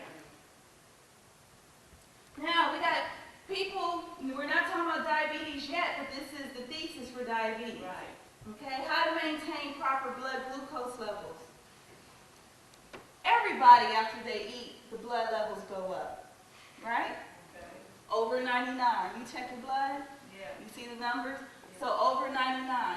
Elevated sugar. Okay, glucose is sugar. Anything ending in OSE means the sugar. It's a sugar. Okay, these aren't bad things, but this is the sugar that the body sends to the bloodstream. The main sugar in our body. Not the fruit sugar, not the milk sugar. Everything turns into glucose. Remember? You understand? All the sugars we eat turn into this one. Okay? So this is the blood sugar. Yes. So after we eat, everyone's blood sugar is what? High. Now, that's a signal. Oh, the blood sugar's high. So the pancreas gets the signal. Your blood sugar's high. Pancreas says, I'm going to make insulin and send it over to the blood. Insulin does not lower the blood sugar. Insulin tells the cell, because it's a messenger, it's a hormone, right? I want you to write hormones are messengers. They just send a message. The mailman does not give you the bill. Does not create the bill, he gives it to you.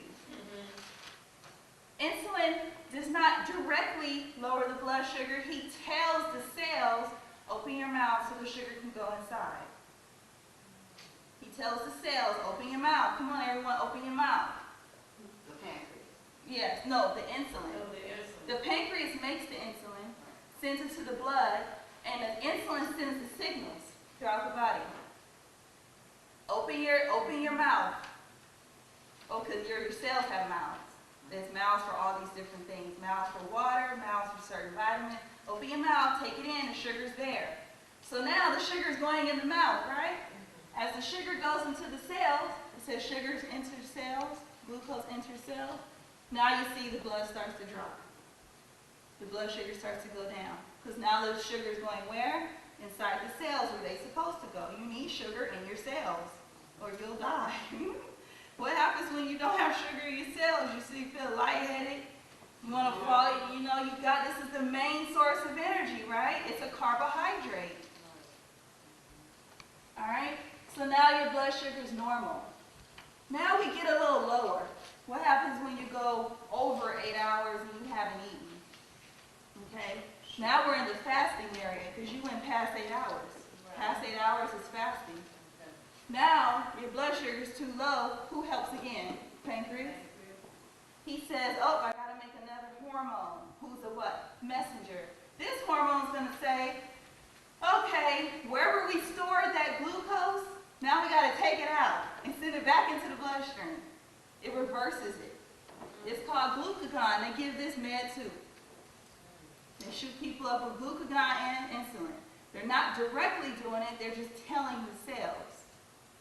Okay?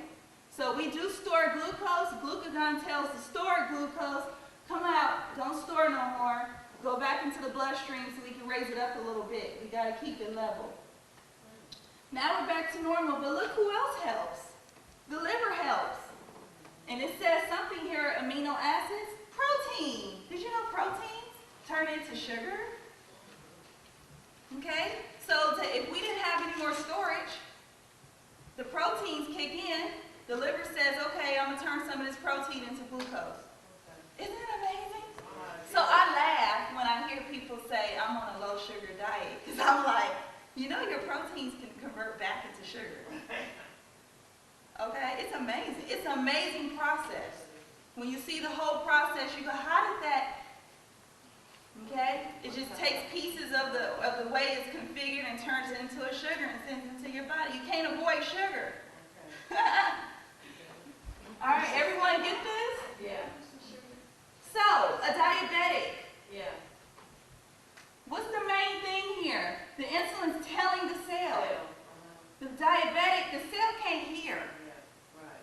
It's called insulin resistant cell. It's like a resistant child. I can't hear the signal, so we're going to give you artificial insulin so it can do the job. Make sense? All right. Now, the reason why the cell can't hear, sometimes the cell's too big. Okay, this is why they always say try to lose some weight, lose around here, your visceral fat, try to lose around here. If the cell's too big, it can be more insulin resistant. If the cell's smaller, as the cell decreases in size, the cell is sensitive to insulin. Big cells, resistant. Smaller cells are more sensitive, but that's not to say smaller cells can still have insulin-resistant cells. It's just, we just see this is better. Make sense? Oh, I was gonna say, because you can lose weight and still. Yes. Now, something I need to point out, a diabetic still makes insulin. Their cells just can't hear it. So here's the problem. As you're pumping out insulin and your cells can't hear it, the cells are going to keep pumping. Your pancreas is going to keep pushing insulin because the blood sugar is still high and the cells can't hear it, right? So here, now you end up with a lot of insulin in your bloodstream, right? Let's go to the next one. Insulin does more than one thing. It doesn't just tell the cells to take in glucose so we can store it. This is the storage name. We store it as glycogen. Insulin does something else. It says store what else? Fat and protein. This is why the insulin problem is a problem, because we're not fixing the fact that the diabetic still makes their own insulin. They're still putting in their own insulin in the bloodstream. So they end up with something called hyperinsulinemia. Now they're producing more fat and protein. You produce all three. Okay? And so now you're putting fat where? It's not like you're doing it, trust me. They're not fixing the core of the problem. The core of the problem is your cell can't hear. How can we get the cells to hear? Yeah. Minerals, period. Minerals. There's one mineral that helps the cell hear the signal. 2, 3. The first one is sodium. Do we put them on? And this is, you could Google Salt? this. You could look at Wikipedia. It's sodium. Are you Sodium actually takes the glucose to the cell. saying salt? Salt? Yeah, don't they give you crackers? Saltine crackers if your blood sugar low, don't they say take? They know these things because it's written in the procedures, the protocols. Those protocols come from a theory. I mean, this is all in our dietitian stuff. This is all in there. But they usually say high blood pressure is associated with diabetes. That's the So then you go biggest low sodium. lie that ever hit this planet. But I Is still salt. eat Is that salt. God I eat talks my to you about salt, and Right. salt is not in a bad sense. No. So what do you have people that say, oh, I don't make insulin anymore? So some doctor told them that? That's a different type of diet. Now, type 1 is completely different. Oh, okay. So this is type 2. Oh, type Insulin two. resistant. So you said sodium, what were the other two things? And eventually the type 1 gets so bad, their pancreas is not functioning. So now you're on shots. Oh, yeah. So now we all understand insulin does 3 things. It helps you store sugar inside the cell, and then it also says store fat and protein. Yeah. And then now you learn proteins involved in turning yourself into glucose to help you out. So So now we know protein is insulinogenic, right? It helps promote insulin use. okay. All right, so this debunks all these diets that are out here. That's why I tell people, just go eat. The world will be over tomorrow and we over here dieting. I think about it like I that. don't diet. That's how I think about it. Come on now. Eat plants. The Genesis says, 127, eat plants, fruits, seeds. Everybody's over here eating everything in the middle of the aisle of the grocery store. It's simple. It's like no college degree necessary. So, you said that it stores the fat, Mainly in the visceral glycogen, tract. and protein, Mhm. and then it forms The beer belly. the stomach that I have. And everyone gets it. And you may notice the weight loses in other areas too as time goes on. Okay, so, and then you said, you mentioned the ways to help your cells to hear because we produce our own insulin. You Okay. need your cells to hear. That's our goal. Chromium, no. You said sodium. was Magnesium. one. Magnesium is another one. I didn't bring the magnesium today. You did say. But there's a supplement, I think I mentioned it last time, called CALM. C-A-L-M. I See noticed what? in a lot of the C-A-L-M. You You can order it off Amazon, be here tomorrow. And I noticed that Calm, and I saw this in some studies, Calm, it helps with a lot of issues. Calm, magnesium has over 300 functions in the body. It participates in 300 reactions in the body. There's no way that people are going to go through each of those reactions. Most of those reactions are mental and dealing with sugar issues. Okay? The cells need the magnesium. Most diabetics are magnesium deficient. Okay? So that tells you right there. The sweet tooth. When you start having a sweet, magnesium deficient. You go and eat you some chocolate, right? You're magnesium deficient. Chocolate is full of magnesium. I ate chocolate all week this week. I had a whole cake, to be honest. I said I did good on the holiday. I said I did good. I didn't touch none of the junk. I sat there and ate greens and everything, you know. And I went and got my Trader Joe little chocolate cake and killed it in one day. And I knew what I was doing. I was like, you need some magnesium. You are stressed out. So the magnesium calms the body. And you will notice the taste go away. I didn't want the taste to go away. I wanted to eat it. You do notice it. I have my students do it. School starts. They go, okay, Miss Henderson, I get extra credit, so they do it. And they notice. They said, I slept all night. I didn't want to eat any candy, or it takes away like Just the sugar. chocolate. Sugar No. is a Sweet. sign of mineral deficiency. Oh. Most mineral, the main one you probably missing is magnesium.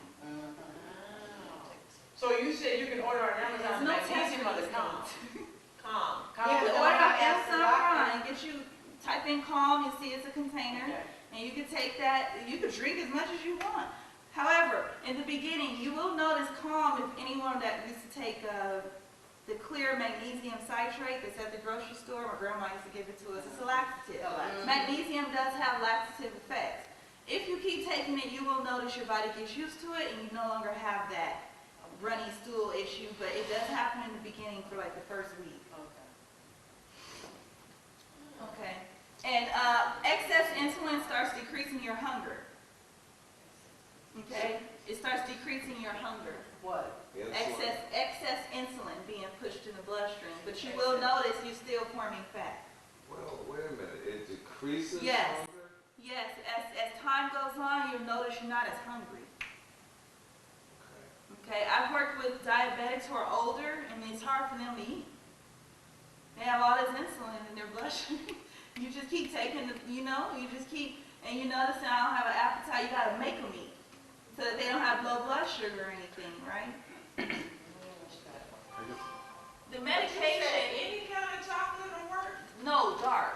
Just dark. Yeah, I had a dark chocolate. When I eat junk, it's gonna be the best. Yeah, it was You dark. know why a Hershey's bar? No, the real cocoa. Oh, real. A real cocoa is You said no Hershey, no no almond real joy, cocoa. Snickers? That's okay. No, it's like a brick. You like to have the real dark chocolate, none of that milk stuff. Oh, wow. I don't No, promote any I'm cut. real chocolate. Yeah, but Like I real buy the cocoa. almonds with the dark chocolate. Yeah, make sure. Yeah, dark chocolate. That's fine. Raw almonds, no salted, roasted, nothing. No, they not roasted. or Yeah, something. They don't just patronize roasted. anybody's roasted, salted, nothing. No. Just raw, everything. And the dark chocolate almonds are addicting. They even have dark chocolate espresso beans. No, yeah. Right, they are addicted and I buy it. That's what I need. All right, most of our diet, as you can see, is full of carbs. How do you get away from it? Bag A carb is a fruit, vegetable, milk, dairy product. All the vegetables, all those are carbs. Fibers are carbs. Okay? Starches are carbs. How are we going to avoid that? The animal's eating the carb. People eating the animal. Talking about low carb diet. I'll be laughing. I go, how are you going to do that when your pig just ate all that? Or your chicken just ate a bunch of corn in their chicken feed? That's no nutrients. Okay? Real chicken, this lady I go visit, I like bacon. she had, before her farm was burned down due to Paradise fires last year, her chickens, those eggs didn't look like the eggs in the grocery store. All her chickens, those eggs were orange. And I was actually eating. I was like, what are you feeding them? They said, we feed them the good stuff. Her husband is Cuban, so he's kind of, everything was kind of raw. I was like, what are you feeding that poor chicken? He said, no, they can eat that. They weren't eating chicken feed. I just know the eggs were good. And she's how old is Donna? 91 now. And she do Tai Chi. She worked, her husband young. Oh, yeah. And he's in his and you know how she go, I'm about to get my hair done. You would never think. She's my hero. Simple sugar. So I'm just going to go through this really quickly. I'm just going through this to show you what carbs are, sugars. Okay, this is one type of carb, the simple sugar. The one, and why do we call it simple? Because you have to know this, but look how it's made. Look, a simple sugar is one molecule, one. So it's simple. So once it goes in your body, you feel it right away. The digestion process is quick. Okay, this is why as soon as someone has low blood sugar and they're diabetic, you give them what? Juice, or candy, or because it's simple sugar. Okay, everyone get that? We call it simple because of the way it's made. Okay, disaccharides, 2 sugar molecules, still simple, 2 sugar molecules, go quick. Look, sucrose. Sucrose is table sugar. CNH. How fast do we feel that? Right away. Okay, milk sugar, lactose, we feel that right away. Okay, these are all sugars. I'm trying to debunk the carb myth. Low carb, which one? Right? Which one? You mean no sucrose? How about a no table sugar diet? Or, but you can't say low carb. And then we got another carb, complex. Why do we call them complex? Because of the way they're made. They have a lot of different of those chains. You see the one sugar? They have 10 or more. They look like a pearl necklace, literally. Okay? These are our starches and fibers. Okay? Complex are starches and fibers. A diabetic that eats that notices their blood sugar doesn't raise right away. You eat a potato, you notice your blood sugar won't raise right away because it's a complex carb. It takes a long time for the body to break it down, and as it's doing that, it's putting the sugar inside the bloodstream. It doesn't do it right away. Make sense? Because it's complex. Is it a certain way now, like French fries compared to a baked potato? The oil, the whole fat thing. Okay, French fries cooked in oil. Oil's bad for us, right? That's what they say. In my head, I don't see the difference, but just the oil. In my head, fat is not the enemy. It's which oil you used, right? If you're baking the potato, it's a plant, so it's okay. Now, you see what I'm saying? Can I just say The meat, this? and now if it was just fried meat, Okay. carcinogens. Like then the cheeseburger and French fries. Yeah, see, now that's a problem. Because Yeah. now you have meat inside the bread. Right. Now we have 2 different digestive processes going on, right? Meat and the starch. Which one first? Your body gonna be doing this for the first 2 hours, and then while you're doing that, you're like, right? And then 3 days later, now you're just now working on that. Seriously. 3 days later. Yeah. So if you have a protein, like say a meat or something and a vegetable, you should actually eat the whole thing of one first? Yes. We were taught And not no, mix our foods like that. No, it looks the American way. We're taught it's embedded in the system. Okay, where did hamburger come anyway? So I thought they said y'all always have a vegetable and starch and meat. Yeah, No, and that's what they taught me. And I have to show, I don't show people none of that. And I tell them not. I'm a consultant. I don't work for anyone. So if you eat dinner, what do you want to eat? And you know they have the My Plate. Michelle Obama just implemented the My Plate. So there's a plate and it tells you all these things. I said, that don't mean we have to put it all on one plate. It just says a plate and this is everything that we should be putting on a plate. But it doesn't have to be at the same time. Okay, it's gonna make me tired. That's not science. That's advertising. That's advertising a belief.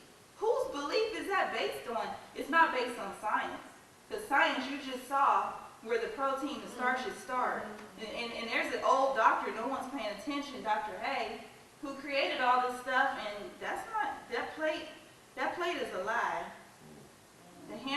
a lot. Now, I like hamburgers, but I eat mine different. Nobody come over my house. Lettuce. Yeah, I put that stuff on, I mean, sprouts. you put a bun. And then I use Ezekiel, I use sprouted stuff. The sprouted bread, and it's good to me, the kids like it. My son actually prefers the sprouted bread. Where you get that at? The source. Ralph's has some of it, but Probably not Trader all Joe's, Ralph's. don't they? Yeah. Yeah, but they don't have the, they have the loaf. But Ralph's has a lot of the Ezekiel products. Oh, Ezekiel, yeah. Yeah, I use that. Okay. I love that stuff. That stuff is good.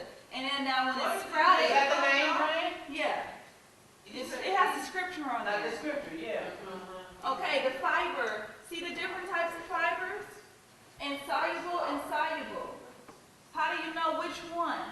Soluble is the inside of the fruit, all these words. Oh, Inside yeah. of the fruit. Yeah, Okay. okay. The ones that we can make gel and jams with. Yeah, okay. That's how I do it. Pectins and gums, they make jelly, okay? Insoluble fibers help you push food through the GI tract. Soluble fibers help you lower cholesterol. Your cholesterol problem. You say you had high cholesterol, you just saw the problem. What's the problem? You need to eat more what?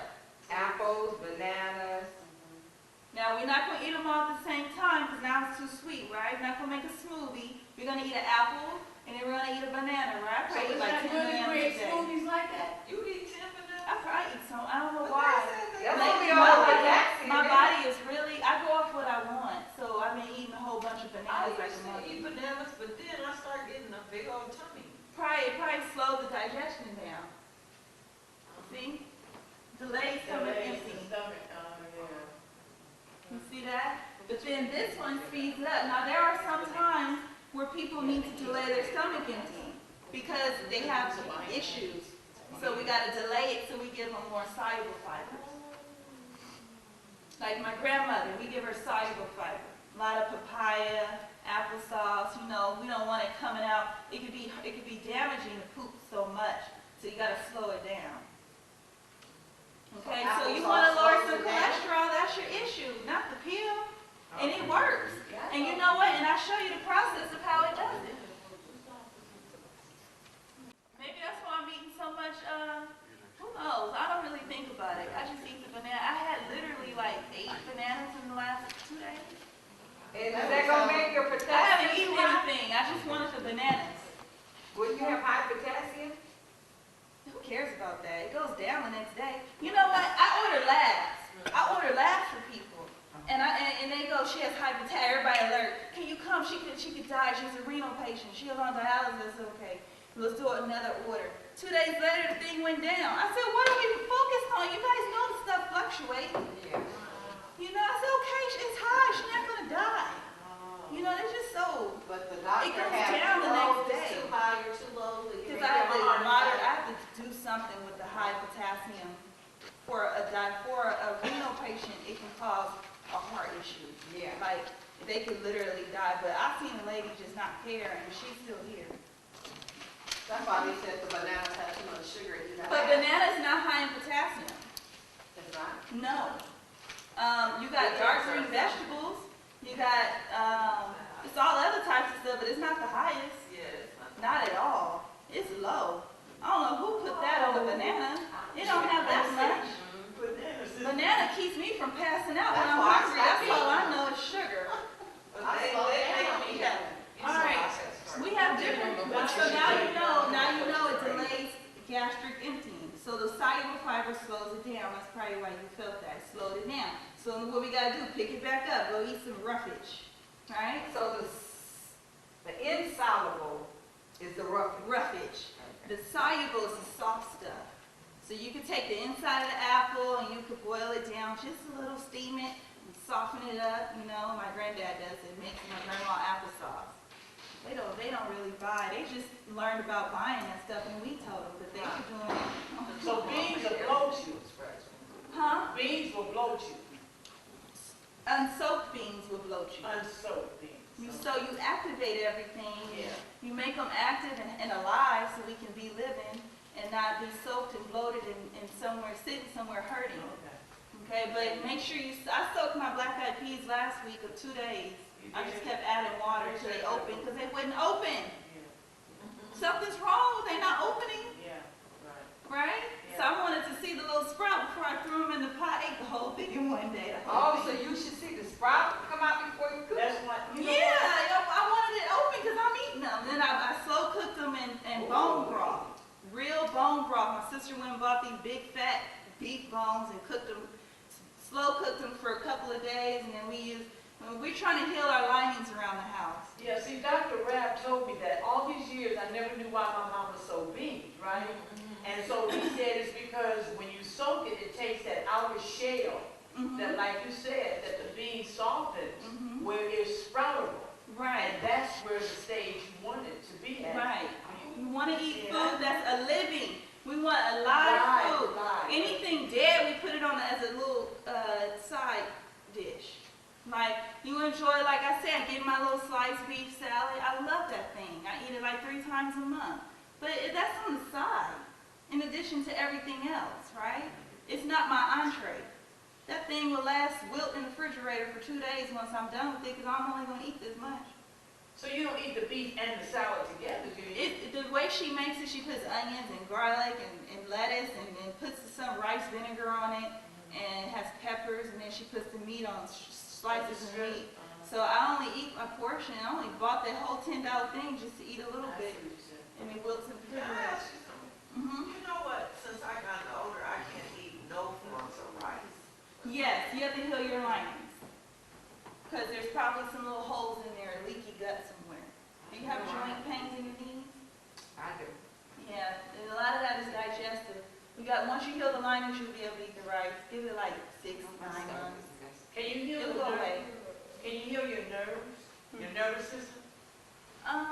You know, because when you have, You could do a more prevention and re-heal them. oh, okay. The nerves is picky. It's difficult. They say there's some studies that say like the coconut oil. There are some studies saying coconut oil heals nerves. Even Dr. Rabb was telling someone like a couple of years ago, go eat it, literally eat it. Take the coconut oil and scoop it, put the stuff raw, don't cook with it, go blow your nose, I hate that. Put it in your mouth, literally eat it with a spoon. But yeah, fat heals nerves, okay? Low fat is the worst thing you could have ever told people. All right, so we got 4 different types of fats. You guys seen some of these on your labs. Triglycerides, right? Oh, my triglyceride levels are high. You know where they come from? Sugar, okay? Sugar turns into glycogen, the storage, right? And then the glycogen stores, something I was just about to say. Simple sugars, okay? The lactose, the ones with the one molecule, the Yeah. simple sugars, table sugar. The more you keep storing the glycogen, you store fats as well. Which fats? Remember I said the more you keep increasing the insulin, you store fat? This is the fat that you store. So if you're a diabetic and your triglycerides are high, which most likely they are on the high end, this is the one. Yeah. So every time I see someone has high triglycerides, I tell myself they either drink or they have a high sugar diet or maybe they're a long-term diabetic. Those 3. Okay? For high triglycerides. High cholesterol. They have high cholesterol. Usually it's not eating enough fiber. It's not the cholesterol. Your body makes it. How are you going to get rid of it? The fiber blocks. The fiber makes your liver take cholesterol from the artery and make bile. Your liver takes cholesterol from the artery, make bile. Take cholesterol from the artery. The more you're taking, the less cholesterol is up there. So the key to that, fiber. Fiber makes your liver take cholesterol from the artery and make bile. Now, is bile the same thing they had to do with the takes- gallbladder? Yes, the storage. The one that you use to take the grease off, the detergent, yes. Okay. Unused bile, usually the unused bile inside your your small intestine, once the bile goes there and takes the grease off, we poop that out. It keeps going. The proper way. Now, if you're watching Super Bowl and you're doing nothing but eating junk food, it's going to recycle. That's why you should. Can you imagine recycling bile your whole life? Let me show you a picture. Let me show you this picture.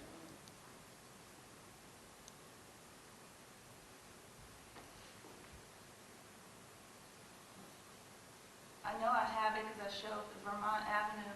People got mad. One of the ladies, sister sellers. So you mean to tell me? She got mad. My friend. She tell me all the time. But Val, what is wrong with me? Okay. When you take the bite, okay, let's start from the beginning. You eat some fat, right? You're chewing it all up. And we got enzymes up here, right? We go through the esophagus, we go to our stomach. Now we're in the small intestine. The enzyme can't break it apart because it's slippery, right? So we got to have bile. So the gallbladder gives us bile. We take the grease off. Now the enzyme can go through and break it apart. What happens to the bile? It's just sitting there? No. It goes to the end of the small intestine. But say you keep eating fat. Say you got fat, because bile is only needed for fat digestion. But say you watching the game and you eat chicken and beer the whole time. Say you just doing it nonstop. Say you never ate a vegetable. The bile is not going to keep going to the large intestine. The liver is going to say, I don't have time to keep going to the artery, taking more cholesterol. I have to do a shortcut. Here's the shortcut. Take the old bile, send it back to the liver. Liver takes the recycled bile. Take the old bile, turn it into new bile, send it back. Old bile, new bile, now we're going down. Wow. Recycling. We are recycling paper in our body. Can you imagine that? Wow. Now, what happens when you're recycling? What's storing? The cholesterol. Because the liver's job is to take the cholesterol from the artery, turn it into bile, send it to your small intestine. That sounds a little long, right? Take the cholesterol from the artery. You guys hear me? Take the cholesterol from the artery, take the cholesterol, turn it into bile, send it to the small intestine, and take the grease off. That's the pathway. But when we're recycling, we're not taking cholesterol from the artery, we're just storing. You see what I'm saying? You're just storing cholesterol. We're just storing cholesterol. That's why We're shortcutting. We're not making the new bile from cholesterol. We're making new bile from old bile. Oh. So how am I make? And people do this for years. So how am I gonna make? So what stops the process? That's your question. What stops this process? Soluble fiber, period. You meet someone like me, I tell you, okay, you want your beer, because some people can't stop it. I don't try to, that's your job. But you have to eat it with vegetables. So you just can't eat apples always. No. But understand, the vegetables, they are roughage, but they also have soluble components on them. So most vegetables have soluble and soluble connected. So what are the So best that you're killing two birds with one stone. You're pooping and you're lowering cholesterol. What's the best vegetable? The best one, all of them. They all work in unison. Even this human body. I can't take your heart out and say, now lungs work. The lungs and heart work like brother and sister. And then the liver and the heart work like cousins. Because they had said if you eat avocados. Yeah, it works in unison. Now understand, vegetables have color on them, right? They have antioxidants on there, which are things to help you from getting sick. And they shield you. So you got to eat all of them. Now there's vegetables I do not like that, and it's not a vegetable, sorry. Eggplant is a fruit. There are fruits I don't like. Yes, it has a seed. Okay, I cannot eat an eggplant, but I eat it because I need to, because it has purple on the outside and it has good stuff that I need in it. So do you eat it raw? No, I steam it. You steam your vegetables. You don't want to cook them. And I put it in curries to mask it, so I don't have to see it. That thing makes me want to puke. All right? But you got to eat it all in one. That's very important. Just like the organs. I was taught every organ has a system. No, the whole body is one system. So if I eat more salad, it would help my Different cholesterol. types of vegetables in that salad. Can't just be a salad. It needs to be specific. If I eat more vegetables, I will notice and you will notice it clear as day, cholesterol goes down. If you do every plate, just The main thing, what most people say, what are we gonna eat for dinner? And they think of the meat. No, Right. change that. Right. What are we eating for dinner? I think of the vegetables I feel like eating. I tell myself, I want no more cabbage. I want no more greens. I just ate that last week. I did. I ate kale all last week. So I'm like, what vegetable do I want today? Right? And then you build around it. Now what grains can I add with that? Now what other proteins can I put with that? You want a variety. Okay? Then I love the herbs and the seasonings. I love my iodine, my kelp. Throw all that stuff on top. All right? But you have to start building with the plants. Okay? So fats, we went over fats. Here's as I told you earlier, triglycerides, fats is a source of energy. The fat that's a source of energy is the one you see every day. The one you see every day is the one you see in your lab, the triglyceride. That's the one in your fat cell making it go bigger or smaller. Okay? Now, not much has changed since the 80s and 2000s. Fats, not in the 80s, 54 pounds a year people were eating. 2062, we still got heart disease. Is that the problem? It ain't much of a big issue. Same type of intake. It's similar. Fat is not the problem. It's what the animal's eating that's the problem. Okay? It's eating extra carb, which is giving us that omega-6, too much of that one. Okay? It's causing too much of the fats that we can't have too much of. We have to keep the balance. Omega-6 is good for us, but excess of it now is attacking you. What if you eat a lot of fish? Now, fish is okay, but where's the fish coming from? And what did it eat? See, Something out the water. See? Now the fish, now you gotta But look at the nobody's ocean. eating it. The ocean has algae in it, right? And then we got something called phytoplankton, which I heard as a kid but never cared. Phytoplankton is omega-3. It's the best fat you can ever eat. Good for your brain, your nerves. I Googled what fishes eat phytoplankton. Google it. That's the one you want. They fiber what? Phytoplankton. PH. Wait a minute. Look at what these fishes are eating. So it's PHYTO plankton. PLANKTON.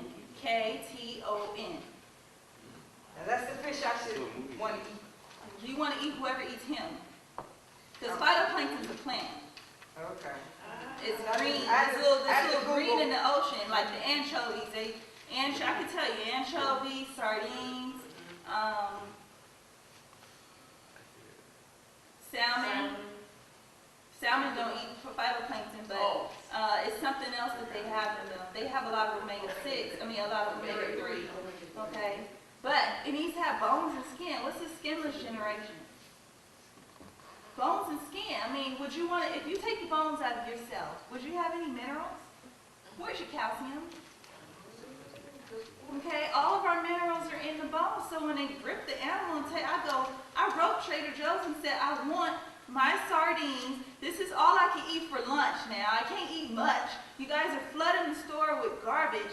I want sardines with skin and bones. I want salmon with skin and bones. There is sardines with skin. I don't know if it's because of my letter, but I was upset. You're a health with the store. bones in them. They have sardines with skin and bone now sold for $135, and it's cheaper than the other one because you don't have to process it. So it's cheaper. Just throw the sardine in the can and give it to me. Crown Prince, those bones. It's like out of convenience. So what is your nutrients? Ain't nothing in it. So you eat the bones? Yes. Okay. Chop it up. And even the fish. My uncle married a Chinese lady, and she says, "Save that. No, go put that in there and save the bones. I make stew and stock." That's how she gets all her minerals and stuff. So you gotta have. So what about when you have salmon in the can and mackerel in the can? Nothing in the can. Well, Yeah, the sardines is, we can't avoid everything, but the sardines is in the can, right? The anchovies is in there, you can find it without the extra salt in it. I eat it, but I make sure it say wild caught on it Yeah. to make it a little bit better. But those come with skin and bones, the ones in the can, right? When I make my salmon croquette, I see the skin and bone. I Yeah. don't take it out for them. No, I It's stupid if you chew it. Yeah, that's why I was wondering if that's okay. Yeah, it's okay. But the salmon in the store, the fresh stuff, which I like, it has to have skin and bone. I'm not eating that. Skin, if you're eating some meat without skin and bone, then that means you're taking the skinless and you're putting that carcass right on the fire, and now you're tearing the meat apart. It's nothing in there for you. All right, people that eat chicken that way, all that skinless stuff and chopping it up on salad, that ain't healthy. There ain't nothing in it. It's nothing in it. What's the point of eating it if there's nothing in it, right? It's like watching something that's not edifying. What is it doing for me? Yeah, what is in it? It's nothing. Why are we getting rid of the fat? I don't get that. There's no theory behind that. Fat is not killing anyone. They're not eating vegetables. This We fat just- burns fat. Huh? Fat burns fat. Well, I always taught you. It don't even matter what burns what. I just know fat is good for my nerves. Okay. And if I did a series on, it has to be a series on I'm going into mental health. I think I'm going to focus on mental health the rest of my life. Mental health, which will help with the malnutrition issue, because that's what we're seeing. And this low-fat epidemic is killing people. And the mental health is connected to the gut health, so it's all the same. Now, someone was talking about high blood pressure. Okay, you see the plaque? Yes. Okay, this is coming from most of this plaque, a lot of it is triglycerides. There are studies saying most of the plaque is from triglycerides. And where do we get that? Simple sugars. Eating a lot of those simple sugars, it forms into this fat. Why? How do we get fat in there? From sugar, insulin. Remember? Yeah. Okay, excess insulin, we store fat. Okay, look what we're storing and stuff. Okay, and then you start seeing this little clot is stuck. He's stuck. He's not called like a moving clot yet. He's called a thrombus. Okay, I see a lot of people get diagnosed with that. When you see that, just know you got big chunks sitting on the plaque and you got to fix it. Okay, no medicine is going to dissolve it. Understand it doesn't. It's just keeping you from feeling the effects. Okay. Because people really cry and think, oh, I thought I was taking my medications. They really believe that it was fixing it, and doctors are doing them and they give them the writings and the medications, but they need to go over it with them and let them know that if they did that, who's gonna buy it, right? Yep. Because it says it clear as day. You can't see it. Okay, and then once it comes off of the plaque, now it's moving. Now it's an embolus. Now it's an issue. Because if that gets stuck in these carotid arteries or a pulmonary artery, now you can have a pulmonary attack or some type of stroke or a heart attack. So to remove plaque, you Eat have some vegetables. vegetables. My thing is vegetable problem. And it's all come back to the plant-based way. exactly. Now, I didn't say vegan. I didn't say vegetarian. I know a lot of people not eating meat, but they don't eat vegetables. What are they? They're eating more of the starches, but they're not eating more of the the leafy greens. The pop Okay. backward. The pasta's not even a food. Unfortunately, it's not. Now, if you want to eat that, there's something called Banza, B-A-N-Z-A, Banza noodles. Those are from chickpeas. And you can feel guilt-free and eat them all day. Now, I love spaghetti and they never going nowhere. So Banza, Banza. And those are noodles? And they're made from chickpeas, so they're not like regular noodles. So do you cook them and eat them or you don't have You can cook them and do what you usually do. Don't worry, it's a chickpea, so it's a protein. So it's not like you're eating starch and, see, spaghetti is starch and meat. This is protein, right? So you take the spaghetti sauce, which has, you guys put meat in it, and then you have the Banza, which is chickpeas. So now there's two proteins you're eating together. So the Banza. Now you don't have to worry about no flour. But it's with chickpeas, which is protein, So where not do you get starch. it from though? Huh? Trader Joe's? No, they have it at Ralph's. They have it in Yeah. And it's just called banjo noodles? Banza, B-A-N-Z-A. So you see the theory? Protein and protein, it'll digest similar. We're not tired, because I ate a whole, I used to have an eating disorder, so everything I binge. So to fix the oil, you can't fix this type of stuff. You just You know, you don't fix habits, you just change them, right?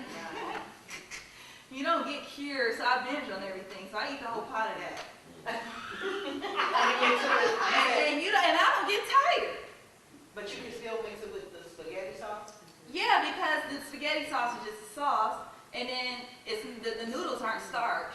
It's a protein because it's chickpeas, so it's protein, so you're okay. And then I make them the big old salad that they dread, whatever. And then I make coleslaws with mine. Everything's a coleslaw because I grind everything. Because like you, I can't handle, before I couldn't handle rice.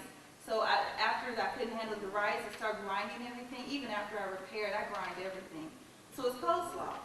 And you can take the vegan eggs and mix it with apple cider vinegar, add some maple syrup, a little bit, and then maple syrup and mix it. It makes the best coleslaw you ever had. And then take the noodles with the enzyme, you can throw that on top, put the sauce on, it's excellent. You can use ragu sauce? I mean, I try to keep my stuff with the ingredients of like 2. So if we look on the back of the ragu, how many ingredients in the back of it? Some of the names you can't even If pronounce. you can't pronounce it, don't eat it. I got to that point. I had to look all this stuff up for some company, and I was like, squash it. I told the parent, don't eat it. It's So do too you much. make your own spaghetti sauce then? You can if you want. I like the San Marzino tomatoes. You can get you know, my grandma just takes tomato sauce and throws it on. We used to say, ew, but I started doing kind of what she did and just season it myself. You know? That's what my mom right. Yeah, she just, I used to say, but mommy don't make it that way. Well, this is how I make it. Tomato paste. Now, understand, I also have to point out before I think I'm almost done, I understand that hypertension means your arteries are already hard. Most people think it's just like, oh, I just take a med, it's not a heart attack or nothing, so I'm fine. No, you have arteriosclerosis prior, and that means your arteries are already hardened. There's no flexibility. It's like an uncooked noodle. It's dehydrated because there's no flexibility, right? It's dehydrated. Everyone get that? Yeah. Okay? Because a lot of this is from dehydration, and now it's hypertension. So understand the heart and artery came first, and now it's hypertension. There's no blood flow in that area. I thought that's what they called high blood pressure was hypertension. High blood pressure is, So they're not the same. they're not the same. Okay. High blood pressure is, the more plaque build up, now you're reducing the pressure. See the pathway coming through? Yes. So if you take a water hose and stick your foot on it, is the pressure gonna go back? That's exactly what's going on in the artery. Gotcha. And so. Is that why you have to take the high blood pressure medicine? What is that doing? I don't know. To this day, I write the same meds all day. I mean, my hands be so hurt. And I go, okay, so he took him off this one and put him on another statin. And then this statin caused gout, now he got gout. Now we got a chain of new diagnoses in 3 months. So it doesn't fix the problem, it just helps eliminate a little pressure, but it's not curing you. So there's no way we can help high blood pressure. You vegetables. Vegetables. You gotta keep, like I tell myself, I love fat. I would turn up a coconut oil and drink the whole thing. It's not storing in there, but then what about the chocolate cake I ate and made the insulin and put the fat in my artery, right? So what would be my solution this week? Drink that vegetables. I wanna go, you guys, this is how I'm fixing myself, right? Instead of puking like I used to and get rid of it, no, you go eat you some vegetables. But And you- so now I gotta make meals for the week and say, how am I gonna get the kids to eat like and then we're all gonna eat a bunch of vegetables because I ate an entire cake last week. But I eat vegetables, that's why I can't understand. Eat tons of them. Eat more. Eat a variety. Eat summertime. Eat some tropical fruits. Okay? This week Eat I ate some. blueberries. You probably don't even have it. You're black. Don't have What water. that mean? You probably don't even have this stuff. And the pressure go up once you go into the doctor anyway. They know this. Once pressure goes up, it's natural. That's what I told them when I was living This there. stuff is, you're black. They told me you're an African-American woman. You may have gestational diabetes. I don't have that. And they want you to take medicine with I 140 don't have over that. I 80. haven't even touched a piece of meat this whole pregnancy. Do you need medicine with 140 over 80? You don't need none of that. You just need to eat vegetables. Pressure pressure builds up. It could be nerve damage, stress.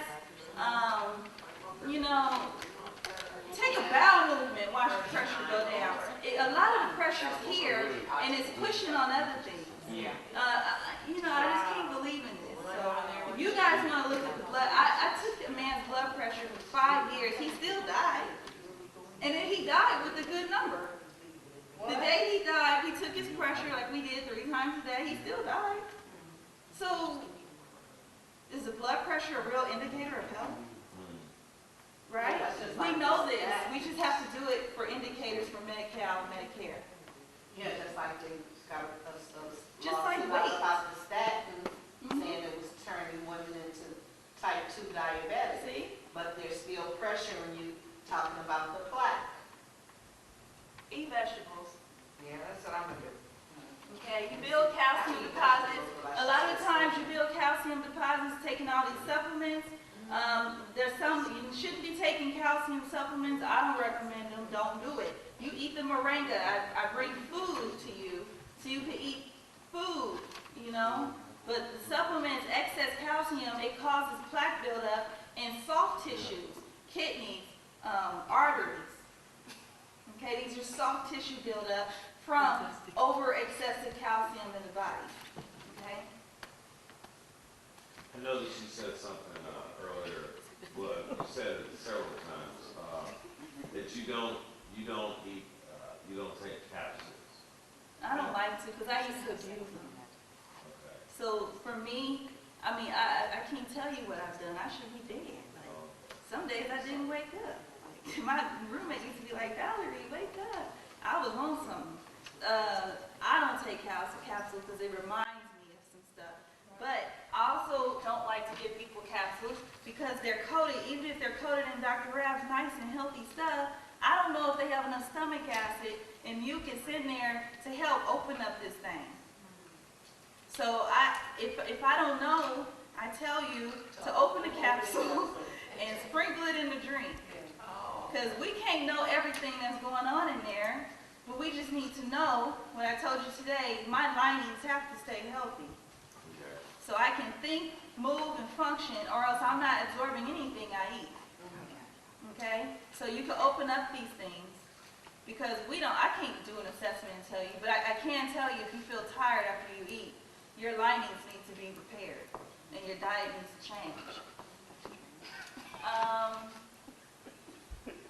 If you eat plants, this is the end. Excess protein, animal protein does damage your kidney. Okay, a lot of people don't understand that if you do this keto stuff and these paleo diets and all this stuff, even if they're eating it with vegetables and eliminating the starch and stuff, you can damage your kidneys with excess animal protein.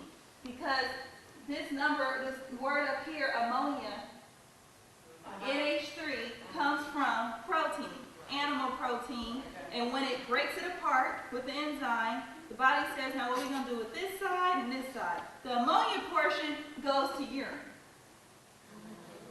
The other portion goes to make sugar. Isn't that amazing? Because protein turns into sugar as energy source. Or it can turn into a carb. It could be a carb, or it could turn into a fat. It could be either or. We use protein for either or.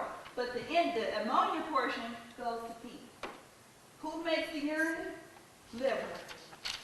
Liver makes the urea, sends it to the kidney to make urine. When people have dialysis issue, I say you have a liver issue. You weren't peeing in the first place. So it's a liver problem, because who makes the urea? The liver. You know, we focus on the wrong stuff. So the ones that's on dialysis that doesn't pee anymore. A lot of them need to do liver detoxes and get some poop out of them too. Okay? I know a guy who didn't do any of the cleansing, but he did just stick with no other beverages other than alkaline water. He is now peeing. And he's on also an antibiotic Dr. Rab makes. He just did that in the water because he said, I can't change my diet, I'm sorry. So we need to drink alkaline water? He did that and he pees now. I said, then why are you going back to the dialysis? He said, I don't know. They said I should still keep going. I said, stop, you pee. see? I'm not taking that. You see the fear? Okay, so should we drink alkaline water? Alkaline water is good because it keeps your body in some form of, it helps improve the pH of the body So to pH maintain 9.5 your body. or 7 or 6.5? Your body maintains its own pH. It tries to maintain a balance of 7. It has to be at 7.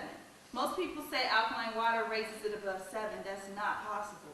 Not when you have the kidney and the lungs working together to make sure it's at a 7. Okay? So 9.5 You can is drink too much. 11.5 alkaline Yeah, water. you know what I'm saying? You want to keep your body at a balance. It's gonna balance itself. You just don't want it low because all the diseases live at the bottom. Okay. Every disease, most of them live in acidity.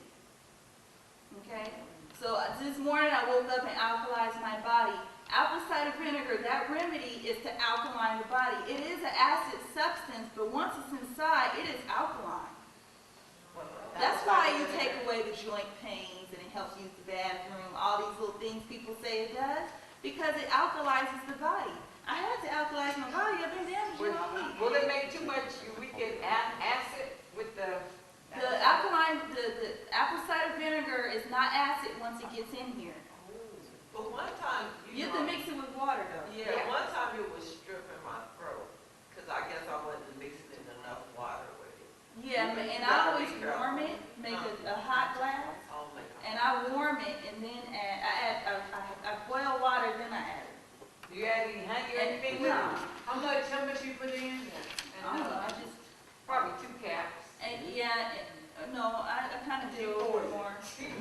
Okay, so this is the end. Thank you, I'm so glad I got through this. Okay, this is the, I didn't even tell you everything, but I figure I'll do that another time. Yeah, This come back. is gold right here. I got that chart. Yeah, this is it. Someone just told me, and I told him we don't focus on weight loss, and he said, Valerie, I just lost 16 pounds. He's really big, and he said, and I was just following the food chart. And it basically just tells you how to combine these things, because we just learned digestion. Right. Everything is breaking down in different parts, that's why we're tired. So, if you make a smoothie, you're not going to add acid and sweet together. You know, leave the Jamba Juice alone. When I go there, I tell you what I want. This is what you're going to do. You're going to give me this, but take this out, and they go, but it's just going to be, I said, that's all I want. Yeah. Yeah. You know, I just custom Yogurt everything. and ice cream. And that's what we You trying to make me tired? I'm sugar sensitive too. I can't be tired. One's acid, one's sweet. And then subacid, acid. Okay, it's okay, but not all the time. So Okay. you have that chart, Ron? You can actually you can Google it and actually print it. It may be for what do you call it? Hazy. When you get it off of Google, Yeah. they sell it on Amazon. I saw one for $9 and one for $30. Because I went to the doctor and I got that chart, so I'll make you that. Okay. Yeah, make some color. You have color? Well, Yeah, you want the color. And then you see melons. You see melons are, you see the melons are by themselves. So you see people been eating melons wrong the whole time. Yeah. Okay, people been making bowls and they add melons in there. Stay away from all that. Make your own fruit bowls. You know, it makes you gassy. What did you say about milk? And a melon ain't even a melon, that's a berry. It's just like that. Just Google. It's on there. What'd you say about the military? They're by themselves. You eat them by themselves. You do not mix that. See, so like one of the biggest smoothies that they come out with is bananas and strawberries. That is the worst food And I know it's combination. good, isn't it? I know it's good, but you cannot think about energy, you know? They can put the yogurt, I'm bananas. past that stage, I'm happy, that was a lot So that's a no-no. for me. Well, Yeah, it's food combining. Right. yeah. Yeah, so Dr., whatchamacallit over there, yeah, this is Dr. Hayes. Dr. Hayes, the guy that created the food combining and taught us about digestion, wrote all these books, this is his theory. He was laughed at too, but it helps. Yeah, it does. And he's a nutritionist? I think he was a medical doctor, Dr. Hayes. This is years ago, like 40s, 30s, 40s. So like when you have sub-acid fruits, you can mix those fruits together. Yes, in their own category. But see, for digestive purposes, just eat this stuff separate. You know, when you walk around the house eating, Penny knows go eat some of this and go eat some of that. You know, we'll eat some plate around here. Somebody came home. You know, you don't have to put this stuff in bowls, and you know how we like to assemble everything. You can eat the apple, then wait a couple of minutes, go eat some grapes. You know, it doesn't all at one time. Just think of the organs doing everything at one time, the shedding. Just think I just taught you something where you could think this is what these organs are doing all day.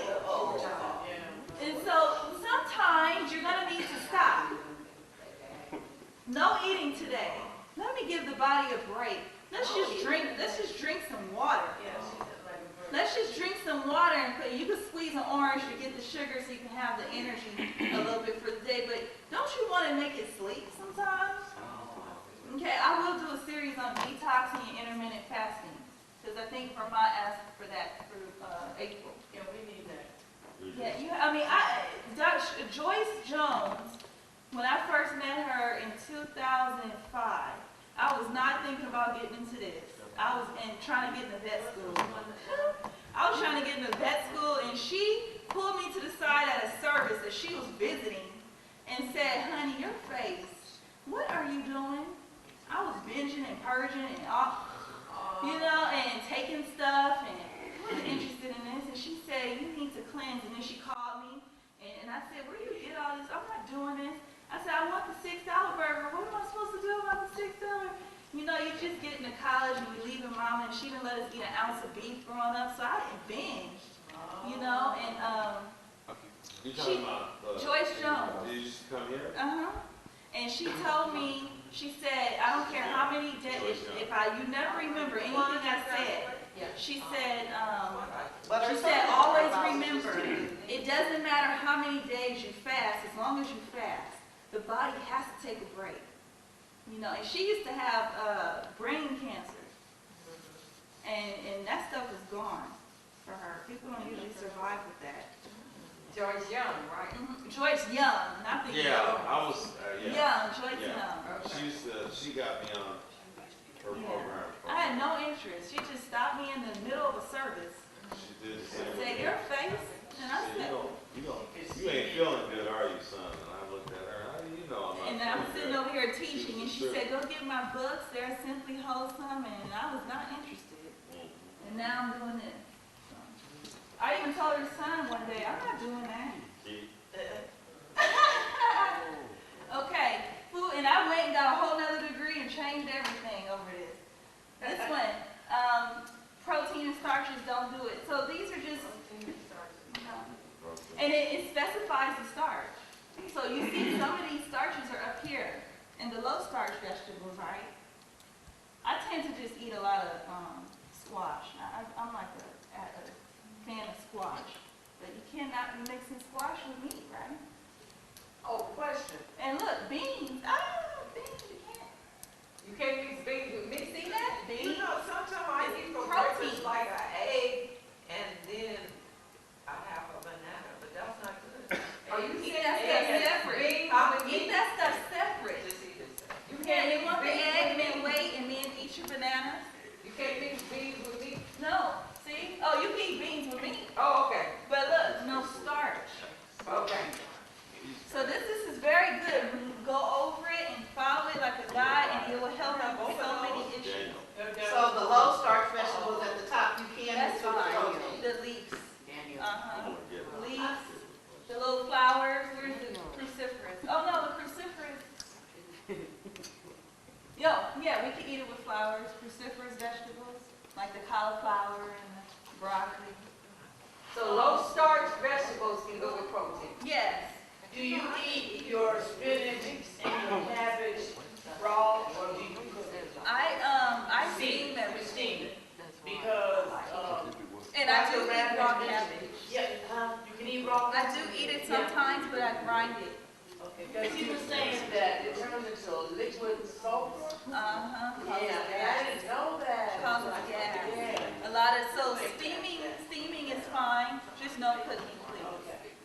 Okay? We don't want to cook these vegetables to death. We want to still see their color. So The color is what protects us. Do you want to, would you take soldiers and put them into war and say, now go, there's no weapons? do you drink soda pop? I don't, I haven't had soda in years. What? So, so do you drink juices? Water. No juices? Juices is like once they hate it. No, water. Only thing Water. you drink is water. No Now, if tea? they want juice, I get the emergency pack and I mix it in there and say, here.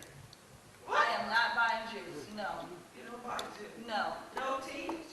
I have lots of teas, I had tons of it this morning, I'm detoxing, had tons of it. But water, period, So, salt is water, it no salt. Is there certain type of tea we can drink to stay away from? Herbal teas are fine, I don't have my tea. No, you can drink teas, get you some chamomile, mint leaves. You can take rosemary, so rosemary's great, especially for anybody over 40. You can take rosemary, boil it down. It's nice. Peppermint, help with digestion while you eat, but no drinking and eating at the same time, no, unless it's hot. And can we put honey in it? Penny, go give me some paper towel. Put that junk down, it's not yours. Can we put honey in our tea or just straight? Straight. You could add, you know what you could add? Blackstrap molasses. Black strap? Yes. No Yeah. money. Yeah, honey. I mean, blackstrap molasses for the iron. You won't No, find let it her in go Broward. get it. No, she'll get popped. Go get it. Where you You know where it is? Yeah, she knows. No. She'll What, you know where the bathroom is? find it. Glass man over there. Oh, there's nobody down there. She'll find it. So where do you buy the black strap molasses? Rouse has that. And it has iron. And you could add some lemon in that so you can. Okay, so absorb black it. strap molasses in my tea, because I like to drink lots of tea. So this is diatomaceous earth. I drink, this is my dirt from the bottom of the ocean, you know. This is good for your gut. However, if you go get Dr. Radden, I'm not like selling his products, you know, so I don't want you to think I'm in, but I do believe in this one product because no one has it. No one. You said Dr. Ryan has that? This is in this, okay? He puts this inside of this, so you're getting it all at once, but I'm one of those, like Oh, I I said, I had an see. issue. I overdose on everything, it has to be good stuff. This gets rid of parasites. This is good for your gums, your teeth, for blood sugar problems. Like, I do not have a sweet tooth right now. That is my battle, because right now I'm mineral deficient because of stress. So this helps with the sugar, right? Because it's silica. This is natural silica, and it's good for, you know, you don't have minerals in your body, you crave stuff. So if you craving some stuff, you are missing something. You gotta reflect. What's that in the, This was, lady in the office gave it to me for free, Dr. I don't know. But this is, you could order it a 50-pound bag for $49 off the internet. Food grade diatomaceous earth. The same, that's. He has this at his office for 20. Really, in that container? This is also in his formula. Now this is the intestinal healing. This thing heals a lot of things. He has drug addicts that come in those offices and they know, because they say, we just want the slippery elm. See? We just want the slippery elm. Slippery elm is in here. It helps them swallow, because when you do meth, a lot of times it damages and they can't swallow and eat. So they know to come and get this, and he used to have me give it to them.